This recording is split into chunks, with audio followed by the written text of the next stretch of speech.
welcome everybody to MC Toon Live. I'm MC Toon, your host. I'm in a call with FTFE right now. He's trying to talk to me. I'm not responding. I'm muted to him. He doesn't. He can only see me. He can see this. That's it. Anyway, I'm gonna get him up here in a second. But I can't listen to him and you at the same time. Well, I'm not listening to you. Anyway, thank you for joining. Tonight we've got a different flavor of insane nuttery, and it's a guy that really claims to have been on the secret military moon base, and more than that. You shall see. All right, I'm gonna try to get going with Craig up in here. Craig, just a second here. Let's see. I gotta add in a couple things here. He's still talking. He's talking in my ear. I have to make that stop. Okay. I'm gonna get his face up on screen. You're gonna have to deal with it, okay? His face gets to be here. There it is. Floating window. Got it. Okay. And we've got this. All right. That's gonna do it.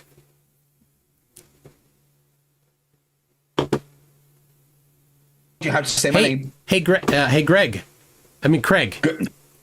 How you doing? How you doing, Greg? Craig. Me. Sorry. Jeez. I'm sorry. What's that? Craig. Craig. No. Say K. And then say Ray. Reg. No, Ray. Ray? Who's Ray? G. Who's Ray? Ray. No. I'll break it into 3 parts for you. I know I'd speak for slow for you guys over the pond. K. Ray. G. I know what you're talking about. Anyway, we've got... Hello, everybody over on Craig's stream. How are you? I hope you can see me. Wait, can they see me? Just so you know, I definitely didn't tell everyone that you smell. So, yeah, if anyone's told me I said that you smell, they're lying and they're big. In fact, I got to tell you, it's a bit warm today, and I've been sitting in this room all day, and we don't have air conditioning, so I might. You never leave, baby. Of course. I just might. I do have a fan over there blowing in from the garage, and another one right here. I have 2 fans, so I'll be fine. Here as well. I'll be fine. Your fans. I'll be fine. So wait. Before you start, I think we just need to say a special hello to one of the most amazing community members, Glober Mum. Oh, yes. Hello, Glober Mum. I am glad you are here watching. And I really hope that you're feeling a bit better. I know you've been really struggling lately with your issues. Just so you know, I love you. And I know Toon does as well. He just won't say it. Yeah, I won't. Okay. Before we start, though, I want to say I got a message from Steven. Steven, who's on Facebook. Steven Sabili, I think. And he said that his son is headed off to college, university. And over here, we just call it college for the first 4 years. But so he says he's gonna anyway. His son's gonna go work on a 4-year course in computer science with cybersecurity, and he lives in. You probably won't have heard of this place. A place called Fife is where he lives. Yeah, no, Fife is one of those. It's like a myth, kind of like Loch Ness Monster. It doesn't actually exist. I don't know who's been telling you lies, but it's not a real place. Anyway, so he's going to go to Abertay University. So I'd like to say awesome. to his son, let's see, Alex? Is it Alex? I want to make sure I get it right. Yes, Alex. Alex, that's very exciting. I study computer science as well. That's what I've done for my career. It's a great choice. And your dad says that you've been teaching yourself Java for fun. That's what I look for in a job applicant. Fun? He's been doing Java for fun? Yes. Shh. Okay, you'll get a chance. You'll get a chance, Craig. Anyway, so Alex, work hard, study hard, get this stuff learned. Cybersecurity is a fantastic field, super high demand. You get that stuff down and you're going to be set. So, Craig,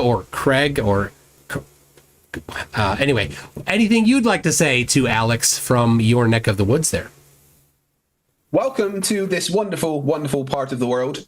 And I hope you do have an amazing time in college. Please go and check out all the sites in Fife. Fife is literally one of the most beautiful places in the world. So if you're over here studying, have a look around and good luck. Proud of you. Anyone that's going to college and trying to better themselves is good in my books. But also, if you're doing Java for fun, yeah, I don't know, just get a therapist on standby or something. Yeah, Java for fun. Have you ever written Java? This is an impression of me writing Java. Yeah. All right. That's fine. Java's great. Love it. I love it. Okay. So we have. It says, sorry, Cairn, my bad. That, and then Popper says, Keurig? No, that's the coffee things, not Keurig. Yeah. Okay. So, Craig, and the members of your audience and my audience may be wondering why you have been assembled here tonight. And the answer is because we have been assigned by NASA to go over. Just a second, I need a little sip here. NASA has assigned us to go over some material claimed by somebody that says that he was on the military moon base. Well, you know, when you say assigned, what you mean is held our family hostage until we do it. No, that's not. Shh.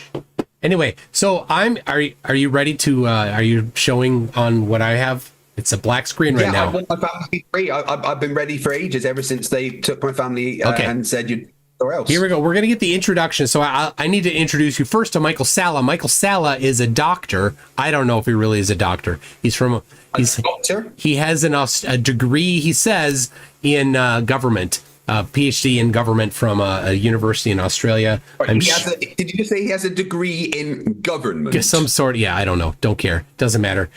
He's clearly not well. Anyway, his name's Michael Salla. He specializes in exopolitics, something like that. You know, the politics between the world that we live on and other entities in space. Other entities in space, like non-human races. Space is real. There's no such thing as... This is the other end of the nutcase spectrum. I have been reliably informed by at least 1,000 people in the past 5 years that space is fake and gay. Well, you're gonna hear the other side of it now. This is where magic is even more magical than in Flurfland. Yep. Space is amazing, though, isn't it? Like, all right. Today, for instance, we a new world record of the most people in orbit at the same time. Oh yeah, with Polaris Dawn. Yes, an apogee of 14,000 kilometers. That's pretty big. 1,400 kilometers. Sorry. That's what she said. Yeah, boom, and a perfect image of the Earth, exactly as we predict at that altitude. And all of the flurfs are starting to cry. But it looks like an egg. So I took a photo of my football. And I'm wondering why my football that I took a photo of looks like an egg. I don't understand it. Why would it be an egg? Oh, I don't know. MK Ultra says space is gay? Where can I get some? Yeah, I know, right? It's not just gay, it's fake and gay. It's both. Apparently. I don't know how it can be both. If it's fake, it can't be anything else. After the fake, nothing else is allowed. Man of War says, Happy Today. Praise Titicaca. Hail Sagan. And don't forget, stupidity is not a right. He's damn right. Darren499 says, don't hit your head, Caramble. You're pre-warming the headache. Yeah, I'm just going to give up trying to teach you guys to say my name. Caramble. CJ Lamrose is twins. Kidding. Love you guys. twins. We look nothing alike. Okay. It's funny how we get called that. I love it. It's funny. All right. I'm going to play this. And if you're not ready for it to be showing on your screen, then it's a loss for your audience. They'll all come over to my video. Daryl James served with the United States Navy for 7 years, and during his service, he was approached about doing some work with a secret space program. He was recruited, taken to the moon, where he spent time there. He signed very extensive documents. Then he was taken to Mars, where he eventually signed up or worked with a German... Stop. Yeah. Sorry. Who was taken to the moon and then Mars? Never mind. Let's just plow on. You're going to love it. Dark Fleet, known as the Nachtwaffen, and eventually he was rescued or taken away from the service with the Dark Fleet by Nordic extraterrestrials who introduced him to the Solar Warden space program. All right. I'm sorry, there's a lot to unpack there. Someone went to the moon and then Mars, met space Nords. Yeah. Yep. For some reason, there's Nordic people in space. So people from, the northeast of Europe. No. From space. No. Turns out space Nordics I think they're from Pleiades. So not from like Finland and stuff. They basically look like the band ABBA from their prime. And they live thousands of years. Yeah, thousands of years. They're kind of the Rivendell elves of space. Right. Yeah. Right. So they're really good at shooting arrows? Space arrows, of course. Space arrows, right. Yep. And what program was it? The Solar Warden program. Yeah, that comes at the end. I mean, it sounds fun. Can I apply? No. Why? I want to be a warden. I don't know. We'll find out. Oh. No, I'm eating my dinner, by the way. This is my dinner. Level. Well, welcome, Daryl, to Exopolitics Today. Good to be here. Thanks for having me, Dr. Sala. Now, I just did a brief intro. Is there anything you wanted to add or elaborate to that intro before we get into the actual questions I have for you? By the way, since we're talking about extraterrestrials, the guy on the right, that's right down here, that's Michael Sala I was talking about. His eyebrows are actually a binary pair of extraterrestrials. So no, I'm pretty sure they're just trying to escape his face. They've taken over. That's it. That's their base. I mean, those aren't his normal eyebrows. They ate his normal eyebrows and then have implanted themselves into the follicles. Yeah. So it's like those aliens from episode 14 of season 1 of The Next Generation that took over the Federation by going inside them, except their eyebrows. This is the worst episode of Star Trek yet. Yep. They do talk about the Galactic Federation. Good intro. Right. Okay, all right. So why don't we begin? Now, you told me something in a pre-interview we did about you and your father telepathically communicating and your father having psychic abilities. That struck me as very, very unusual. So, yeah, you want to tell me about that and your kind of background as you were raised? Oh, sorry, what? This is all normal. Totally normal. He said that he telepathically communicates with his dad. Who doesn't? Me? Here, hold on. I'm going to send you a message. It's going to be a number. Q. No. We'll get to that letter later. Let's try a number again. Ready?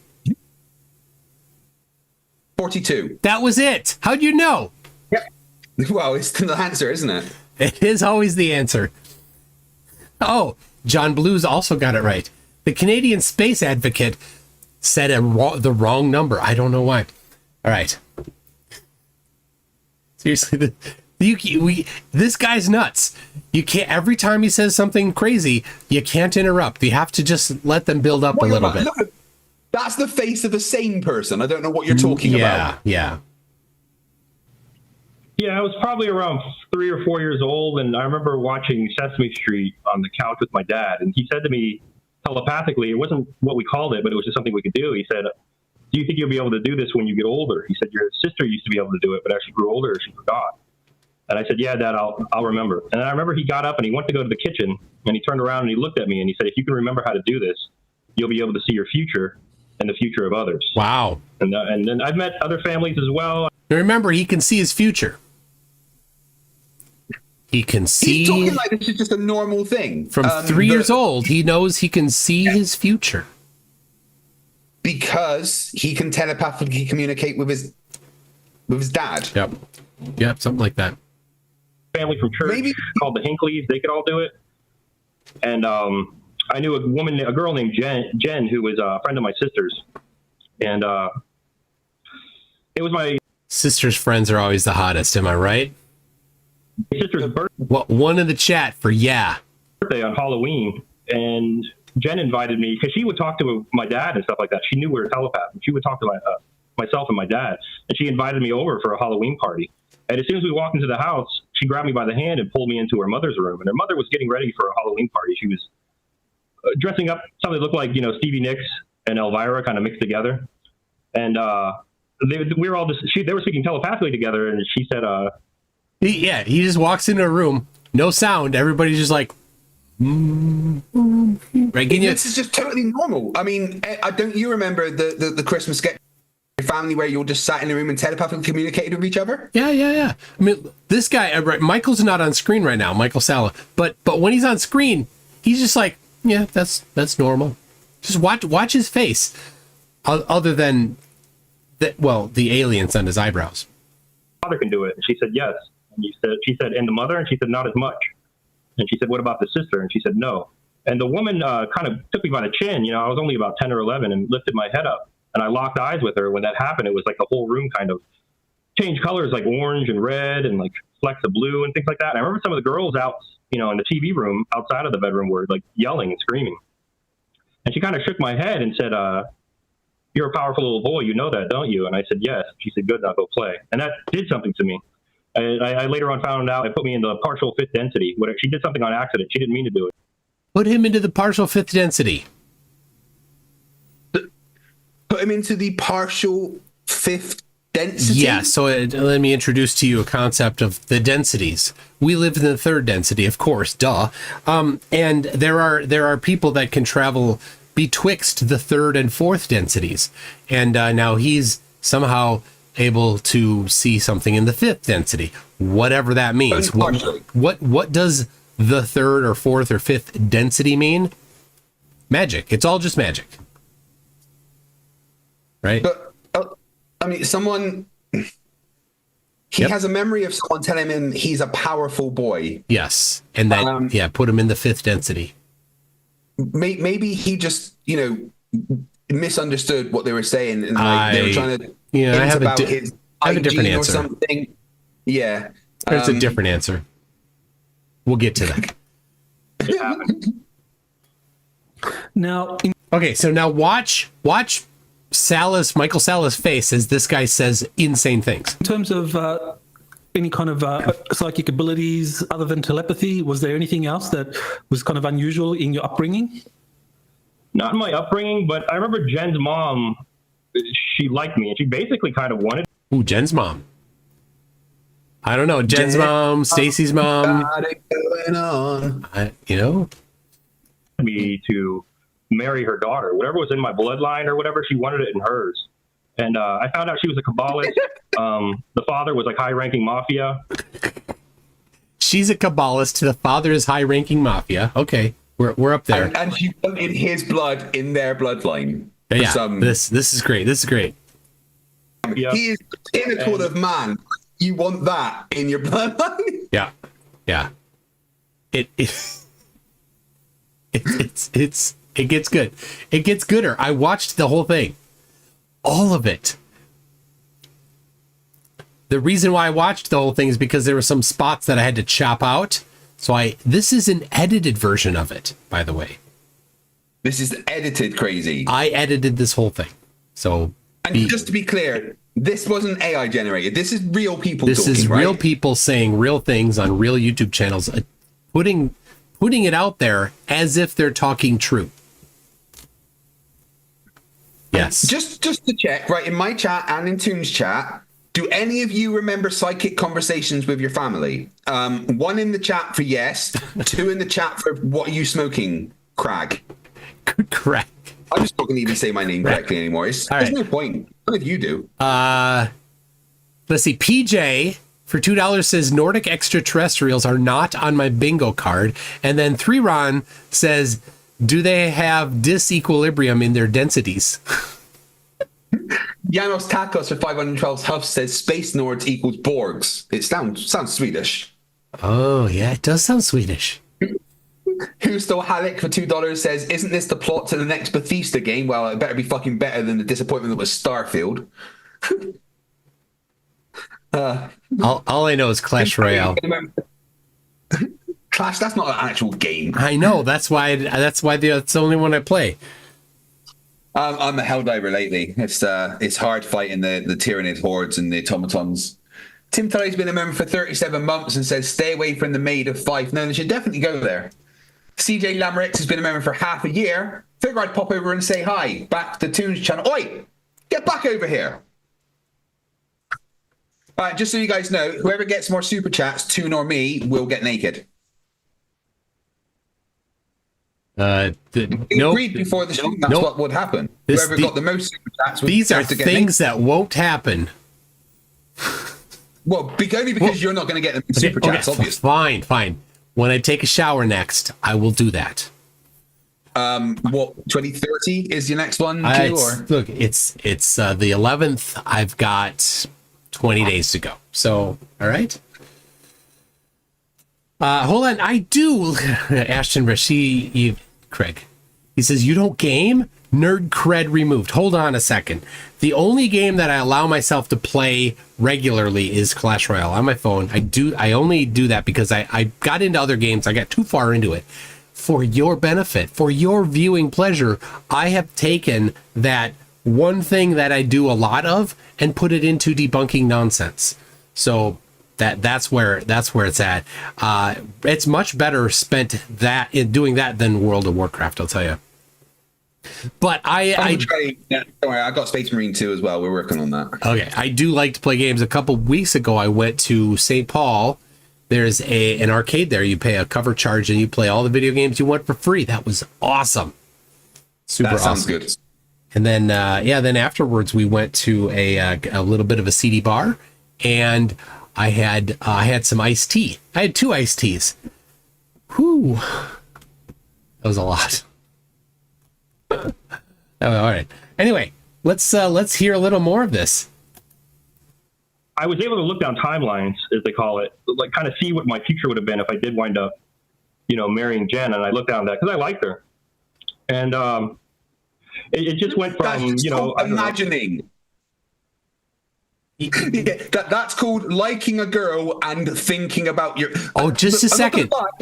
When I was younger, I would look and think, yeah, a future with them would be nice. That's not seeing the future. That's being able to imagine something. Oh, just wait for how very specific it is. You will not. This isn't, I can envision a nice future with her. This is very specific. You listen, this is nutso. Like 16 and she was around 18 or 19, 15. I think I was like 15 and she was around 18. We went to New York. Got married. This is his viewing of the future. We had like a girl and 2 boys, and it kind of led up to something like we were in a warehouse one time, and I told this to Jen before she left for New York for good. Like in real life, this is me looking down the timeline when I was younger. And I said, we were in a warehouse by the docks, and she said lots of business happens in the docks. She's kind of wise to the whole mafia thing. And we had a system worked out where the mother would be in another room. I would speak to her telepathically, and the father, the guy who was in the mob, he had an earpiece in, and she would tell him everything that I could see, that was happening during this meeting. And one time, somebody walked in, and I guess he was wise to the things I could do. And I remember I said he has a gun above his right ankle. Like I could just sense that. And This is his vision of the future. As soon as I said that, he pulled his gun out and shot me. And then the father shot him. I remember seeing the funeral. My father died of a heart attack not long after that. And then my mother committed suicide with pills not long after that. And then, you know, my sister was all alone. And I just looked at Jen's mother and I said, I can't be with Jen. I'm sorry. Like, I can't do that. It'll destroy my family. And it was just like, it was very much like living a different life is how it felt like. It was, and just different details and things like that I could remember. And I could see all these things. And yeah, it was just looking down a timeline if I would have chose that path. So he could see the future. This comes in later. So what do you think about this? This very specific future. Never happened. Yeah, of all the things that happened, right? That has never happened the most. Yeah. Yeah. Jen's dad has a gun above his ankle. He said that in his vision, and then Jen's dad pulled out the gun above his ankle and pop. And then, yep. But also he was in another room telepathically telling his dad via an earpiece what to tell his mom. I don't know. It's like this guy has written fan fiction about his own life. Yeah, and it's not even good fan fiction. So, by the way, just a little message to Craig's live chat. Over here on this one, members have a new member emoji. You might want to pop on over and give it a little taste. All right. Anyway, little tickle. Yep. Yeah, hit that new member emoji that I just dropped in. Okay, so you have those precognitive abilities that you use in that case. Now, you mentioned that as a child you were tested for your IQ and you got a very high score. Of course he did. Yeah. 160. Is it more than 160? Because you know, Austin's is 160 and it towers over everybody else's. You wait. I kind of goofed off in school. I didn't have a good attention span and I found it boring. And so they tested my IQ. Oh, sounds an awful lot like Wissett. Yeah. Basically, you were dumb, but you got tested for being smart. For some reason, just wait. All the dumb, annoying kids aren't paying attention. They test their IQ. Oh, it's so good. All the woman really said was, my mother, I remember, I was very little. I don't know. I think I was about 7.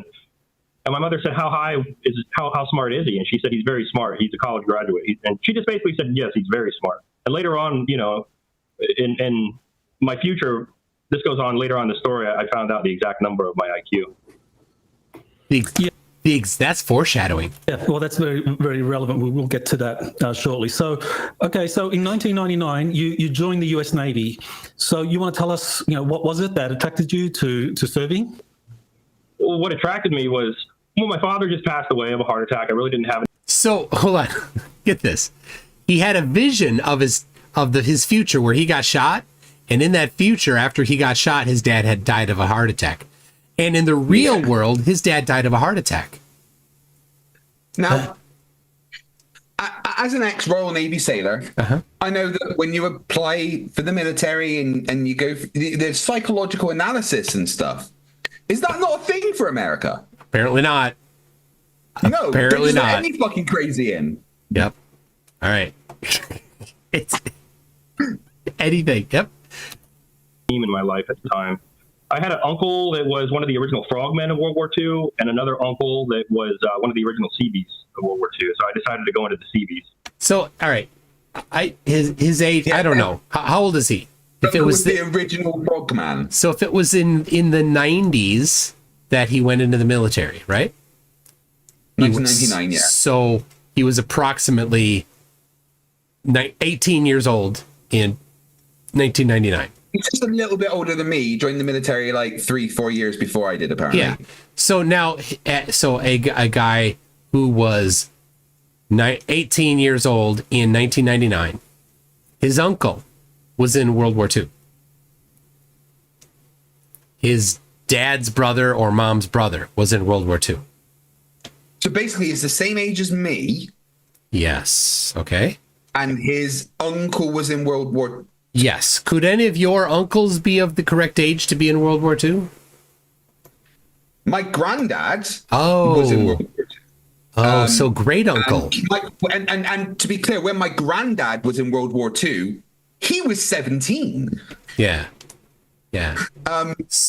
And if my granddad was alive today, he would be 96 if he was alive today, I think. So, but GBS Warrior has a good point. He's his own grandpa.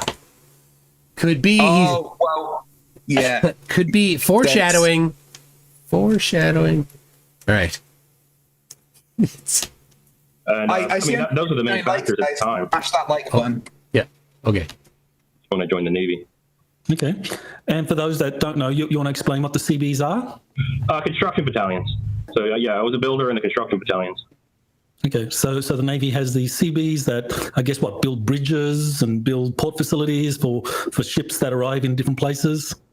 Yeah, anything from bridges to like showers, a lot of humanitarian work in like third world countries and things like that. Things like building schools when you're, making new allies with different countries. I've been to Honduras, Lithuania. No. I went to Iraq. I served in the first Iraq. What? The Navy aren't a, they don't just go and build houses for third world. I don't know. It's not particularly relevant. Brenda says his eyebrows have achieved sentience. Well, look at because look at his face. He's not there. His eyebrows are controlling this. His eyebrows. They're controlling his whole body from the eyebrows. That's not hair, it's root. Did a lot of convoy security and things like that for civilian construction workers and all those, different companies that were in Iraq at the time. Okay, so CBs are kind of like the Army Corps of Engineers, the equivalent. Army engineers in the Air Force, I think they call them like Prime Beef or something like that in the Air Force. But yeah, Army engineers in the Army. Yeah. Okay, so you mentioned, in 2003, you served in Iraq and you did all sorts of construction work there. So, what else happened during your deployment to Iraq? I mean, like I said, it was mostly just convoy security. Right there, we're doing convoy security. Like the different trucks and things like that, where you'd see them all black on the sides and everything like that because they're getting hit by RPGs. A lot of things like that. Guarding those civilian contractors. I all over the place. Al Diwania, Al Jabar, Al Nazariya. Mostly the southern areas. I was in the very beginning of the war, so it was just us pushing through into Baghdad. All right, so you served in the U.S. Navy for 7 years, and you shared one of your documents there. This is that shows how long you served for. So we just have a redacted version of that, but there we have it. So it just shows. No, he does have a document here. Entered in 99, discharged in 2006. All right, now we're going to get to the meat. From 1999 to 2006. So you get an honourable discharge. Now, at some point, you realise, or maybe you remembered all along, that just after boot camp, you were recruited into something. So you want to kind of walk us through what happened and how you were kind of recruited into the secret space program. Well, I did 5 years in battalion, which is being deployable, going to Iraq and different countries and things like that. And then afterwards, I went to St. Maughan, England. I re-enlisted for another 2 years in St. Maughan, and it's in the Cornwall. In England, St. Augans. What do you say? I don't know. Right. Can you run back a sec? No, he might say it again. Doesn't matter, Tom. And right south of Wales. And probably the first week I was there, one of the guys came in and said, "Hey, you have to escort some civilian workers into the underground base." The underground base. Because then we had a secret clearance, and it was a top secret base. And so I went to the quarterdeck, which is kind of like the lobby of the base. And when you went to the quarterdeck, there was like a mag lift there. You saw the tracks most of the time. I think I only saw the actual mag lift twice. It was like a round tube, white, had like a porthole on it. It's like those trains that go all around the earth. There's caverns. It's like those trains that go all around the earth. Yeah, those trains. You see them all the time, right? Yeah. They go all around the earth. Yeah. Those trains. Yes, no big deal. They go all around the earth, and they go very fast. Once you get deep enough, it becomes a vacuum. They have like a fan system that pulls all the air out, so there's no wind resistance or anything like that against the train. And then next to that was a 10,000-ton blast door that was I don't know, probably about 15 feet high by about 10 feet wide, 5 feet thick. And it had stencil on it, and military stencil, 10,000 tons. It needed a wheel at the bottom. Otherwise, it would have got ripped off the hinges that kind of, when the wheel rolled across like an embedded railroad track as it opened up, a yellow light went off and a siren. So I went to the underground base and, into the quarterdeck. And okay, so explain to me this. Quarterdeck is to me a shipping term, not something you'd have on land. But it's apparently is like you have like ship things on bases. Is that right? Yeah, I mean, when you're on land bases, you have ship terms for areas of it. So you would have the quarterdeck, which would be like a greeting lobby for the main base or something, and you'd have your sick bays, even though you're not at sea. That's just what they call them on bases, I guess. So yeah, okay. That makes. But I mean, I'm not aware of any super secret military underground bases in Wales. And I did have, secret clearance. Well, but you didn't have top secret clearance, Craig. Oh, not no. Obviously, yeah, you're missing not the top secret. Yeah. Oh, God. Yeah. There were these 3 civilian workers in the corporation Siemens, and there was a sliding glass door that then you walk down the hall to an elevator. Then that was another way to get into the underground base, through an elevator.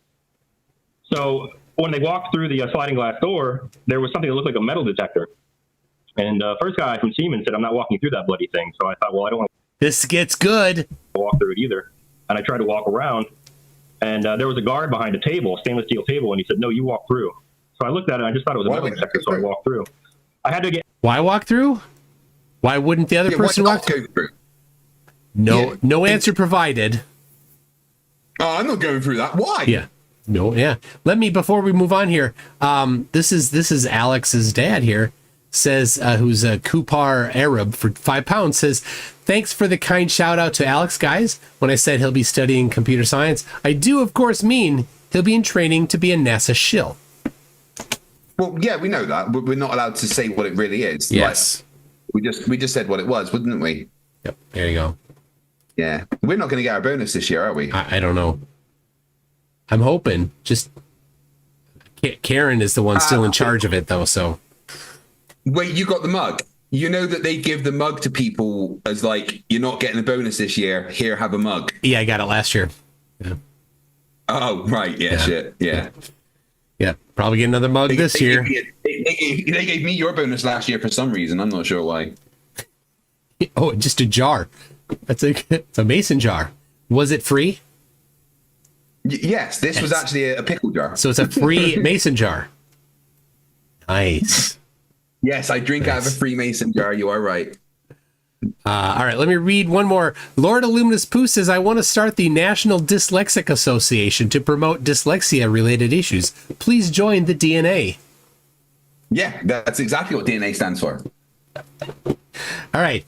What do you think? Before we go, it's chat. I have both my chat and your chat up, Craig, on my screen. Chat. What do you think this metal detector looking device is going to do and perform? What's your guess? It's clearly going to turn him gay, right? Nope. You telling me they don't have alien technology that turns people gay? I'm not telling you that. I'm just telling you that this metal detector looking thing is not it. Let's see. Teleport, probing, what do we got? Oh, no, I've seen this. I've watched Loki. It's to check if he's a robot or not. Nope. Detect metal, anti-gravity, cause constipation, brown note, detect telekinesis, anal probe, soul checker, time travel, divining rod. Oh, dear. Nobody, not even close so far. Oh, Industrial Nerd got it. It's a scan for gay waves. There we go. Nope. He said Gary waves. I know. I don't know why I said Gary. Yeah, you don't want Gary waves. Fuck's sake. That's so much worse than anything else. It's worse than the brown note. It detects if you're a reptilian, fries his balls. None of these. This ball swelling. You guys have got a lot of things that you think it will do to his balls. I'm not sure why. It's just a coat rack. It's a taco maker. Nope. It's not a sonic flare. Okay. Measure their density level. It's not a nipple chafer. we're not there yet. We're not to the real nut stuff here yet. It gets out there. All right, let's have him tell you what it is. Somebody else with a higher clearance than me. I just sat down, watched them fix a pump, and that was the end of that day. And then on Saturday, I had a 0-100 to 4 a.m. watch, like midnight before, on a Friday. And I saw Michael Aquino there. He was a colonel in the Army. He started the Temple of Set. He was pretty great. I knew him because I saw him on an episode of Oprah when I was a kid. I don't know who this person is. Nope, neither do I. Okay.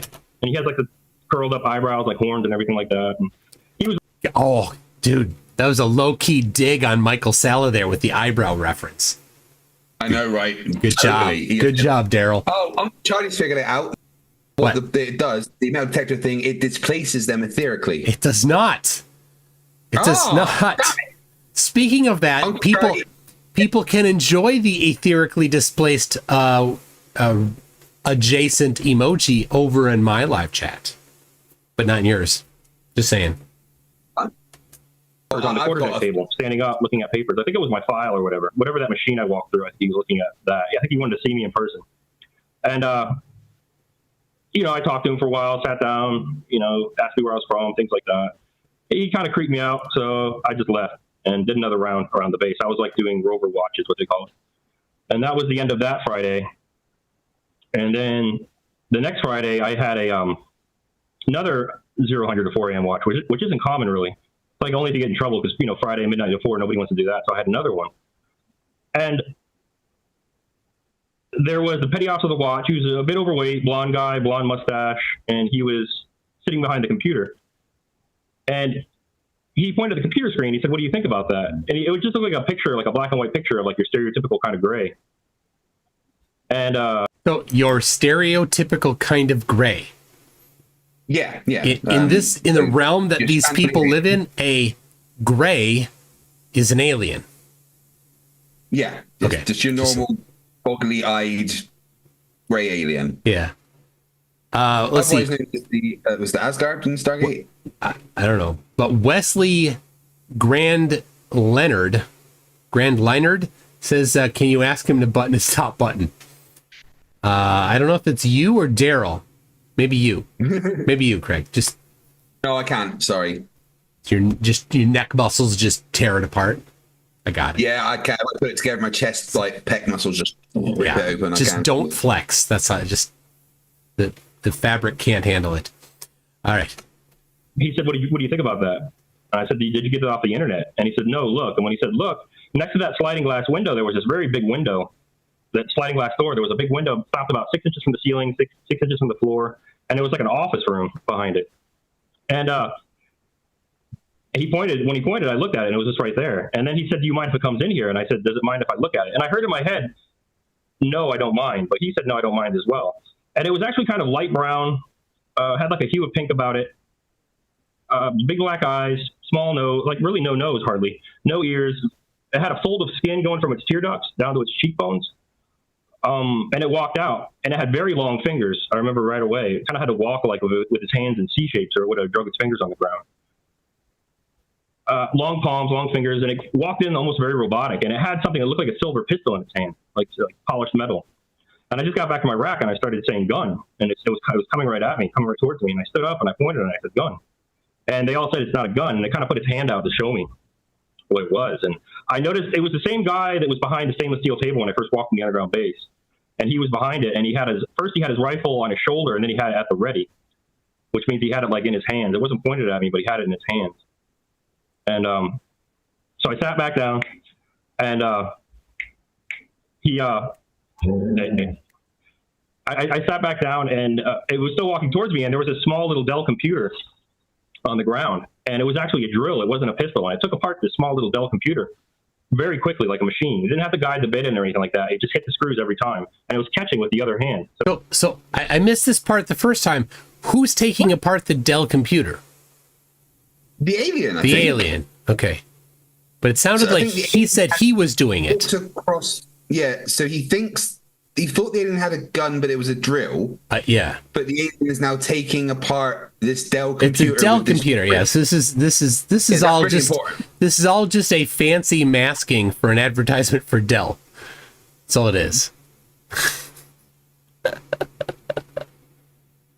3030's been a member once around the sun. Says, "Damn, I paid for my mason jars. Did I get ripped off?" Yeah, they're free.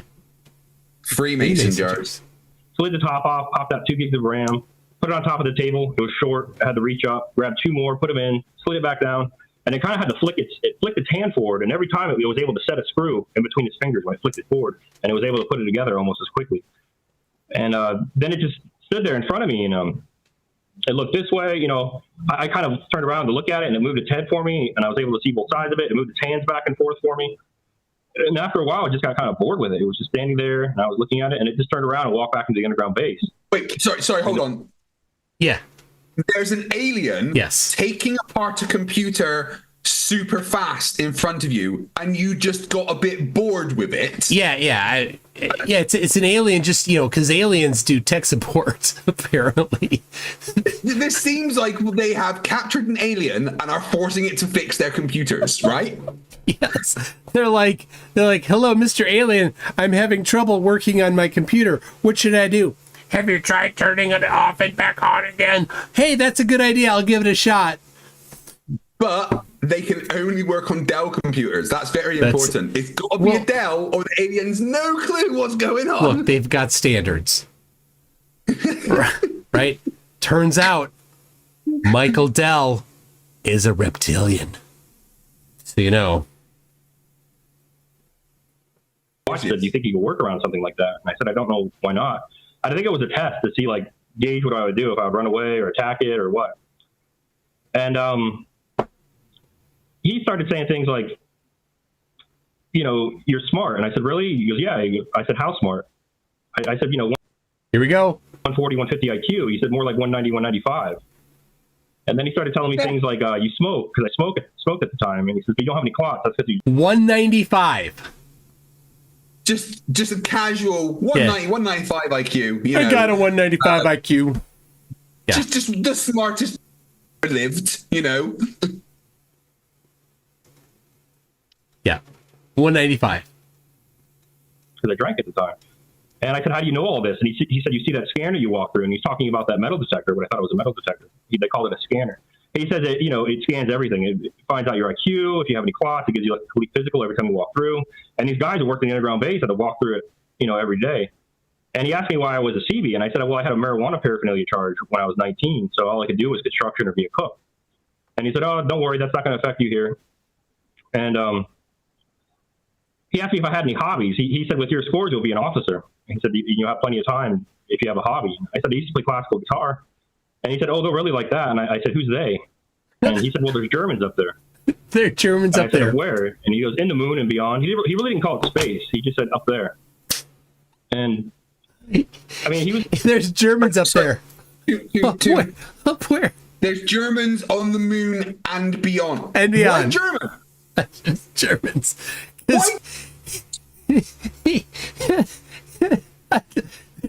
There's Germans up there. What? Up there. You know, the moon and beyond. Up there. Up there.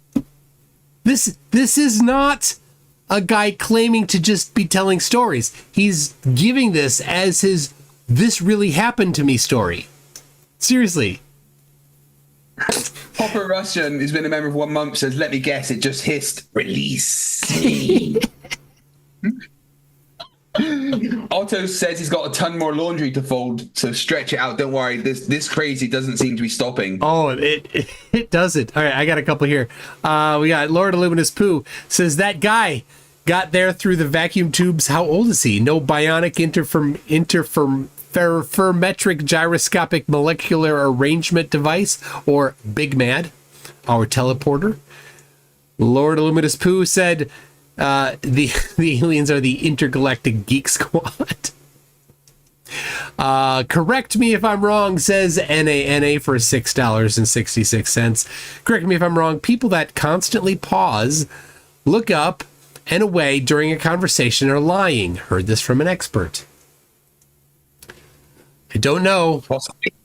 Possibly, I've heard those types of things. I don't know how true they are, but for some reason, I'm pressing X to doubt on this guy's stories. Yeah, no, I definitely pressed X to doubt quite a long time ago. Yeah. This is important. MK Ultra says everyone knows a real alien would be working on an Asus computer. Oh, yeah, of course, because that's the Galactic Federation standard, right? It is. Yeah, they have a contract. Yeah. Yeah. I don't know. You're Asus on the moon. The Dell, somebody must have brought it from home. Right? Lord Illuminous Poo says, isn't that supposed to be in History of the World Part 2? Friends of the Führer in Space? All right. We're not, he's just getting started. Just different things. I asked like what they were, and he said, we don't know. He said, all we know is they've been here as long as we have. You know, and there was some kind of war we got into where we had outside help, but we participated in the war. And I guess one of the deals or something like that, one of the part of the surrender when they lost was they had to go underground, and they've been infiltrating our religion and our government and our schools ever since. They've been trying to like infiltrate us in different ways. And he really didn't seem to know a lot. He was like a lower. Yeah. The Greys. Yes. So we got in a war with the Greys or with a different species? Exopolitics is complicated, Craig. Is there multiple factions of the Greys? We should probably see if we can get Michael Sala to come on and set us straight on this. Yeah, I need to understand which side are we on in the Galactic War. I think that's an important thing to know, don't you? Yeah, very, very important. I mean, I like the green aliens personally. I think I'm going to side with them. Yeah, so some people have been saying that Dell owns Alienware computers. I don't know if that's... That's probably just a rumor to get people off of the track that it's all Asus. So... Hey, do you think these aliens have got total Riz? That's so much Riz. Yeah, so much Riz. It's just so much. I'm just trying to get the kids involved in the chat. Yeah, they're total like alphas, aren't they? You know, they're the total Sigma aliens with Riz all the way. Yeah. Now they have a lot of Riz, but they don't have as much Riz as the aetherically displaced humble person has. Right? No. Yeah. Yeah, but it's funny that we're talking about him. I'm just laughing how he's like just forgotten about flat Earth all of a sudden, really, and is now just busy giving Trump fellatio in debates and being very bad at that. Well, I had a little encounter with him last Thursday, and last night I was reviewing a debate, something prior to my encounter with him with Sea Lion Prime. That was pretty good. He was actually trying to back flat Earth, but of course, all that he was doing was talking about geocentric globe.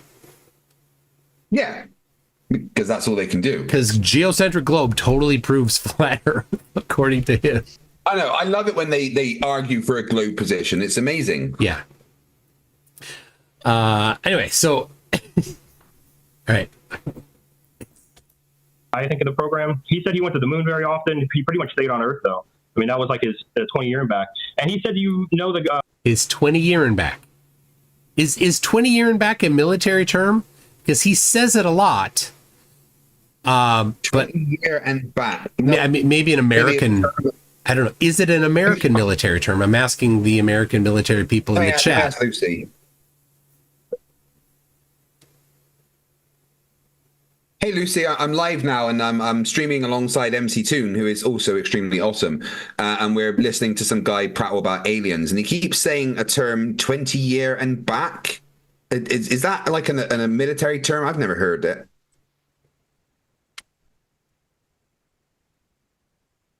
"20 years and back" isn't a typical military term, at least not one I'm familiar with. It sounds more like one of those wild conspiracy theories, especially in the context of aliens. I think some of the weirder stories claim that people are taken for military service or secret missions involving aliens, and after 20 years, they're sent back to their original age, like nothing happened. Basically, it's sci-fi nonsense. Does that sound like what the guy is going on about? Possibly. He's talking about some kind of interstellar war with greys, and I'm not sure. I'm very confused. This is fun. So yeah, it's just nonsense that he's making up. Yep. All right. Well, 20 and back. She knew. ChatGPT knew. Lucy knew. All right. He's the guy who won the PRT test every year. And it's a physical readiness test. The most push-ups, can run the fastest and everything. And he was a younger kid, around 18 or 19.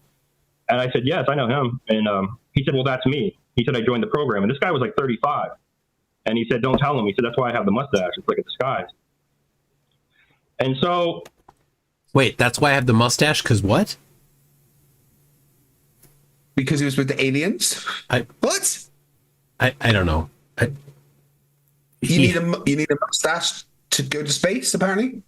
No, because he was talking about the physical fitness tests, that he's the guy that wins that all the time, and he's 35 and he beats all the 19-year-olds. Because he's got a mustache that gives him superpowers. The mustache is a disguise, says Brenda. Okay. It makes sense to me now. Yes, just like when I take my glasses off, Dirth can't identify me anymore. Chat says it doesn't want to brag, but his IQ is 271. Wow. Don't brag. That sounds Daniel, that sounds so humble. That is like the character says that their IQ is fourth dimensional. You wouldn't understand. It's fourth density.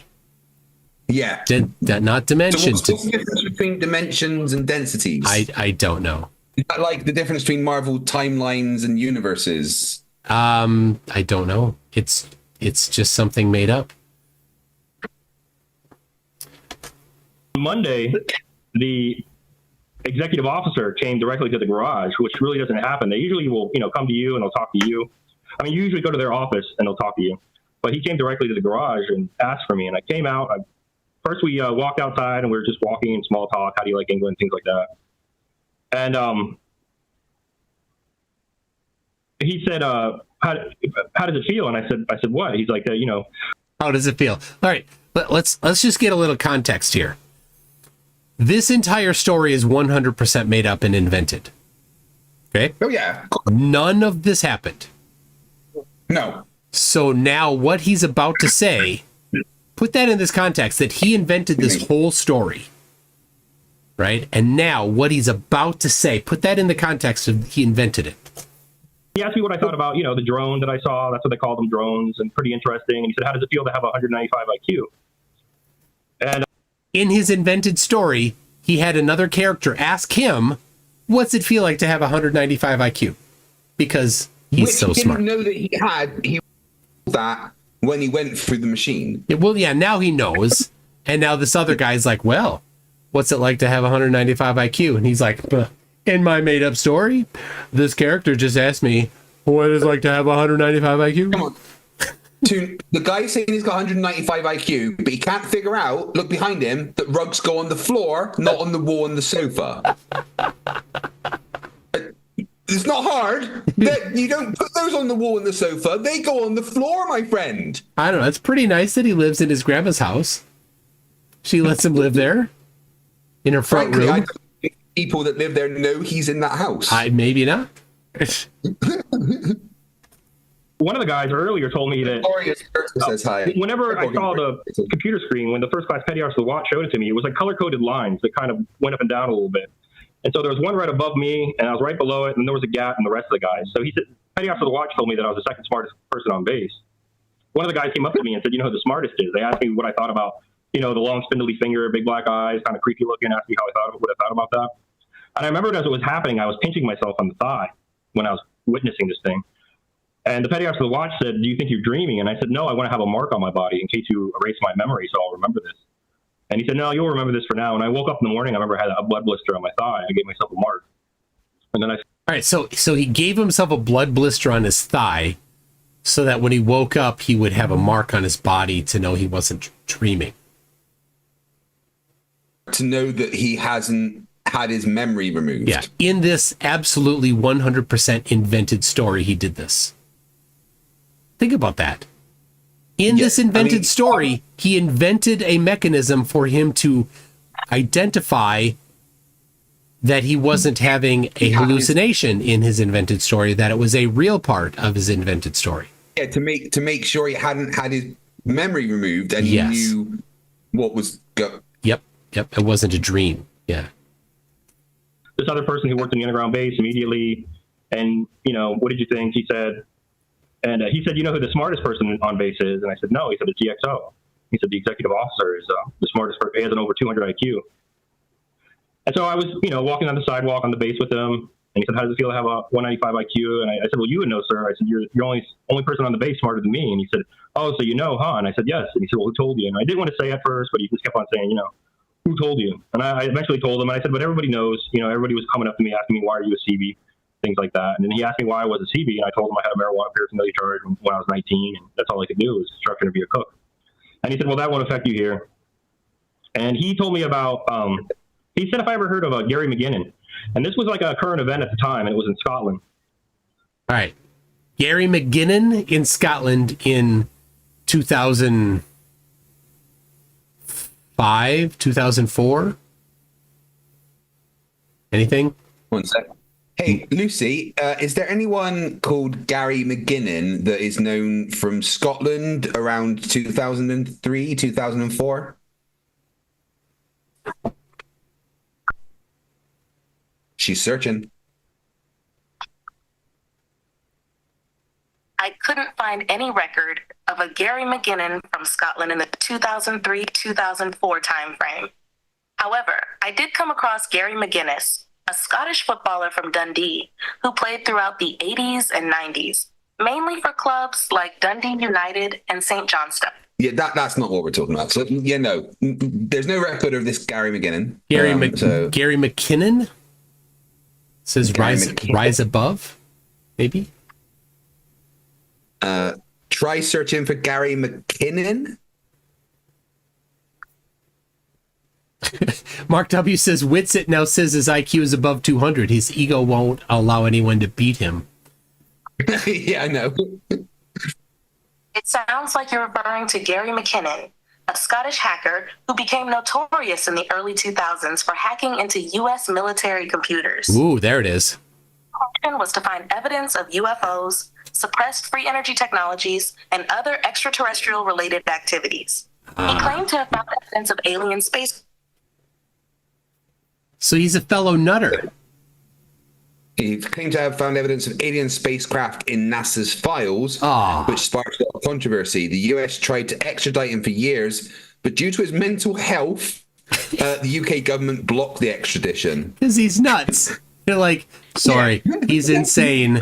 We're not going to let you bring him over across the pond. Oh my gosh. That's it. Lord of Luminous Pooh says, isn't that supposed to be I already read that one. I already read that about the mustache men in space. Sea Lion Prime says, sup gals and fellas. Sea Lion Prime. Sea Lion, just a sec. Sea Lion Prime will be on Jaren's tomorrow, debating Ether with Shame Saint Plagiaire and Alan Space Audits. Right. Shane Saint Plagiaire. Shame. SHAME. It's a open debate challenge on X, which I accepted, and he promptly went, "Oh shit! I forgot to say not you." And now he's said that he will debate me, but only one of the 6 topics, not all of them. So I've chosen to debate him on gravity versus electrostatics because he hasn't a clue what he's talking about. Oh, no kidding. What? No, well, I need to see this because I'll accept, and I'll take one of the other 6. Yeah, well, just go to X.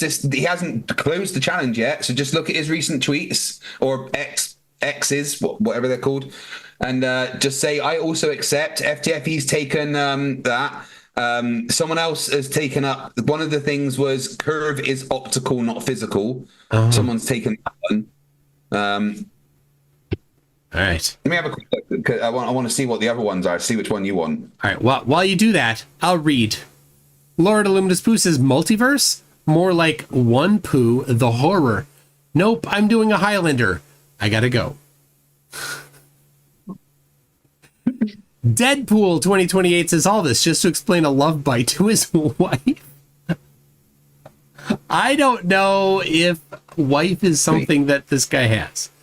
No idea.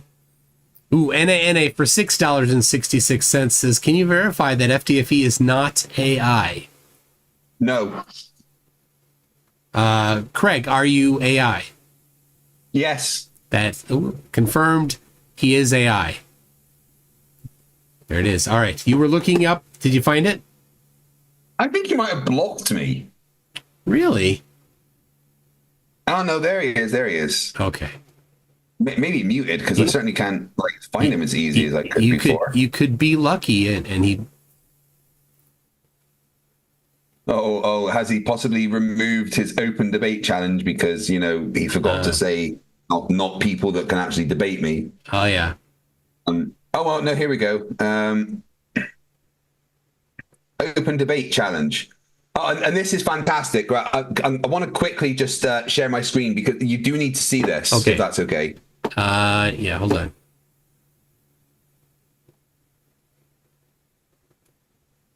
Because I think you're going to find this quite impressive. Yeah, you need to stop sharing yours just one sec. Okay. Stopping. Okay. You can Right. share yours. Go share.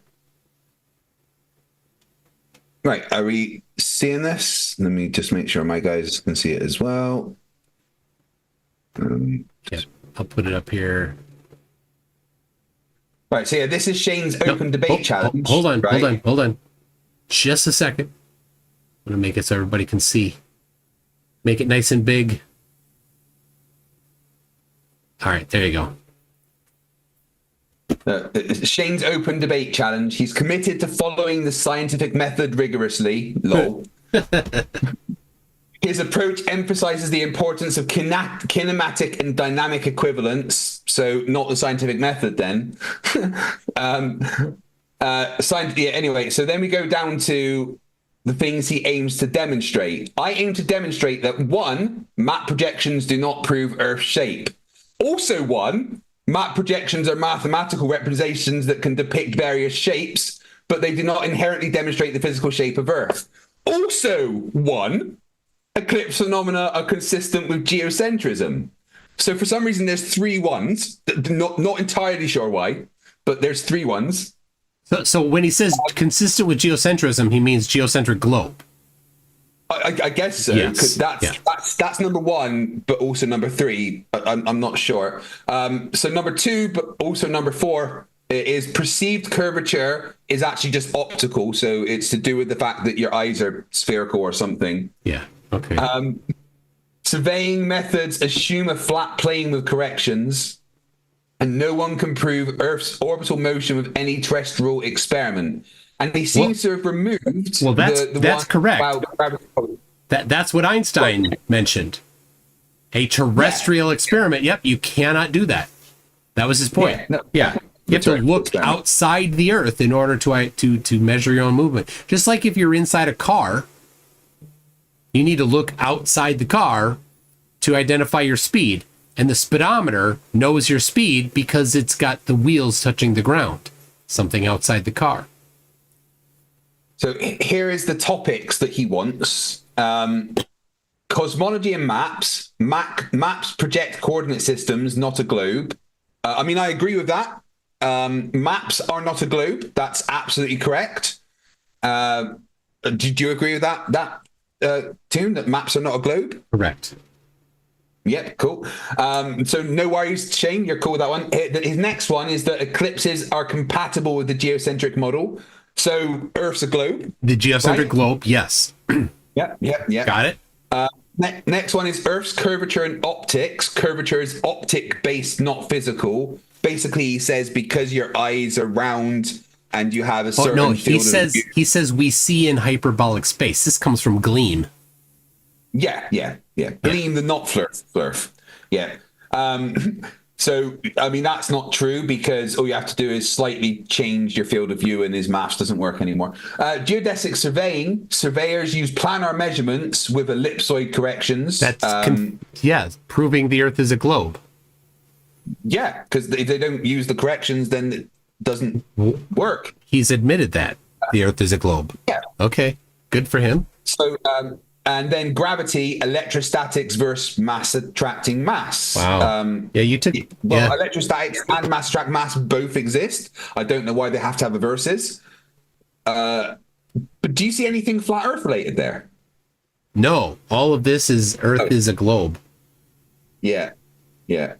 So he's gone the Witsit path of let's not even talk about flat Earth anymore. Let's use everything globe, therefore Earth flat.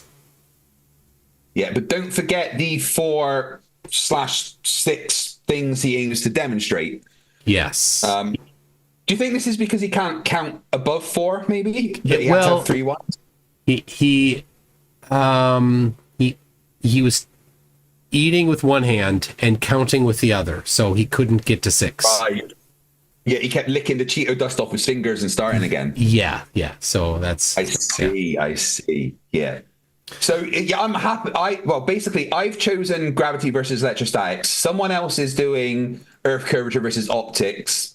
So which one would you like? I think you should probably do geodesic surveying. Yeah, I could. Yep. But I mean, he's already admitted the Earth is a globe there. Well, yeah, of course he has. In every single one of these points, he's admitted the Earth's a globe and the electrostatics and mass attract mass both exist. Amazing.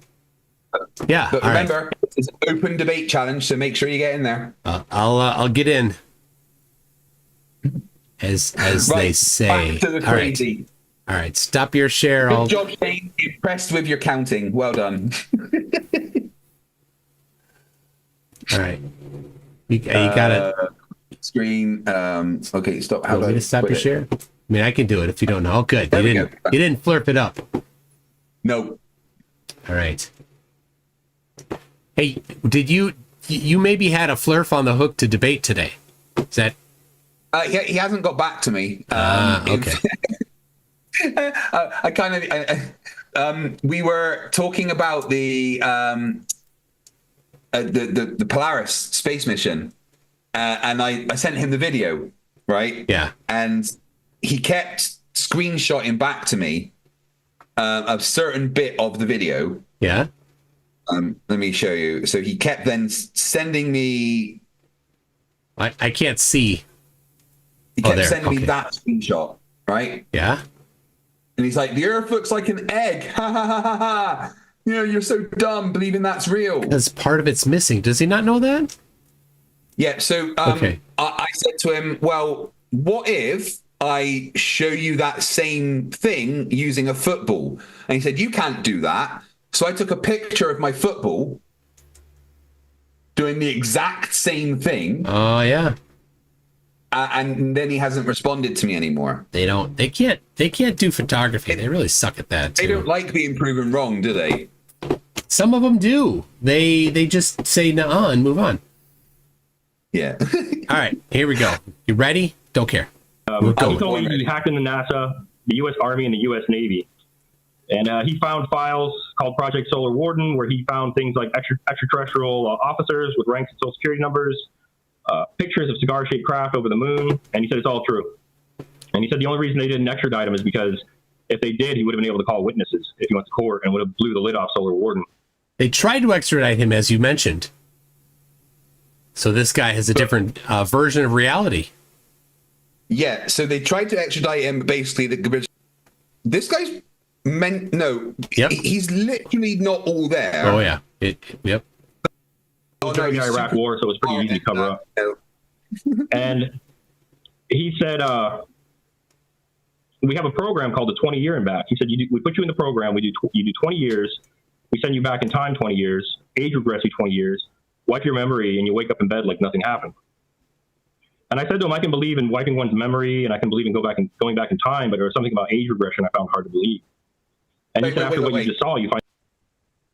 This is the plot to Flight of the Navigator, right? I don't know.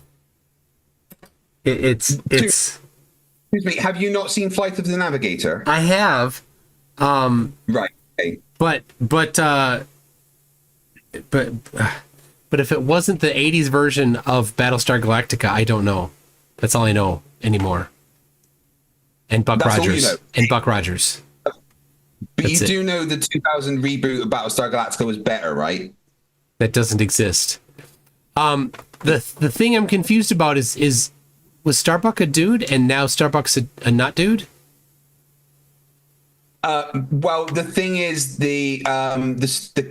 it's all cycles. Everything happens again and again and again. That's the whole point of Battlestar. So Starbuck is just something that happens. Okay. And this Starbuck was a woman. Okay. But yeah. All right. That was a riddle. You didn't have to answer in a riddle? I didn't. Battlestar Galactica is very confusing because there's some kind of crazy god shit going on as well as Cyborg. So, when I was in school, we would race out during recess to the swing set, and whoever got on the red swing got to be Starbuck. We always wanted to get to the red swing, yeah. And then we'd swing, and we'd fly around space on, right? But we knew, here's the difference from us to this guy here. We knew we were just pretending. This guy says it really happened. So what you're saying is, on the 20th of this month, when I start my collaboration with Dapper Dino, playing Lieutenant Commander Terran Shelby, the half Tellarite, half human, cybernetically enhanced chief engineer of the Starship Lexington, that's not real. That is not real. Yep. Right, it's just a character I'm playing. Yep. Oh, Clive Wells says, I heard Starbuck changed into a chain of coffee shops. Believe, and I said, well, touche, sir, but yes. And he said, well, it's true. Like, he wasn't convinced. He wasn't going to bother trying to convince me any further. And he said, with your scores, I guarantee you'll make commander and pilot of a 4-kilometer long starship. And he told me they look similar to the ships in Battlestar Galactica. And I thought about it. God, Battlestar Galactica, man. I was just talking about it. As I was walking with him, and I said that he was offered the job of driving a 4-kilometer long starship, and he thought about it. My 195 IQ, I couldn't be bothered. Instead of that, I want to do the rest of this story, which isn't nearly as cool. You just wait. I'm not going to waste my talents driving a starship. Nah.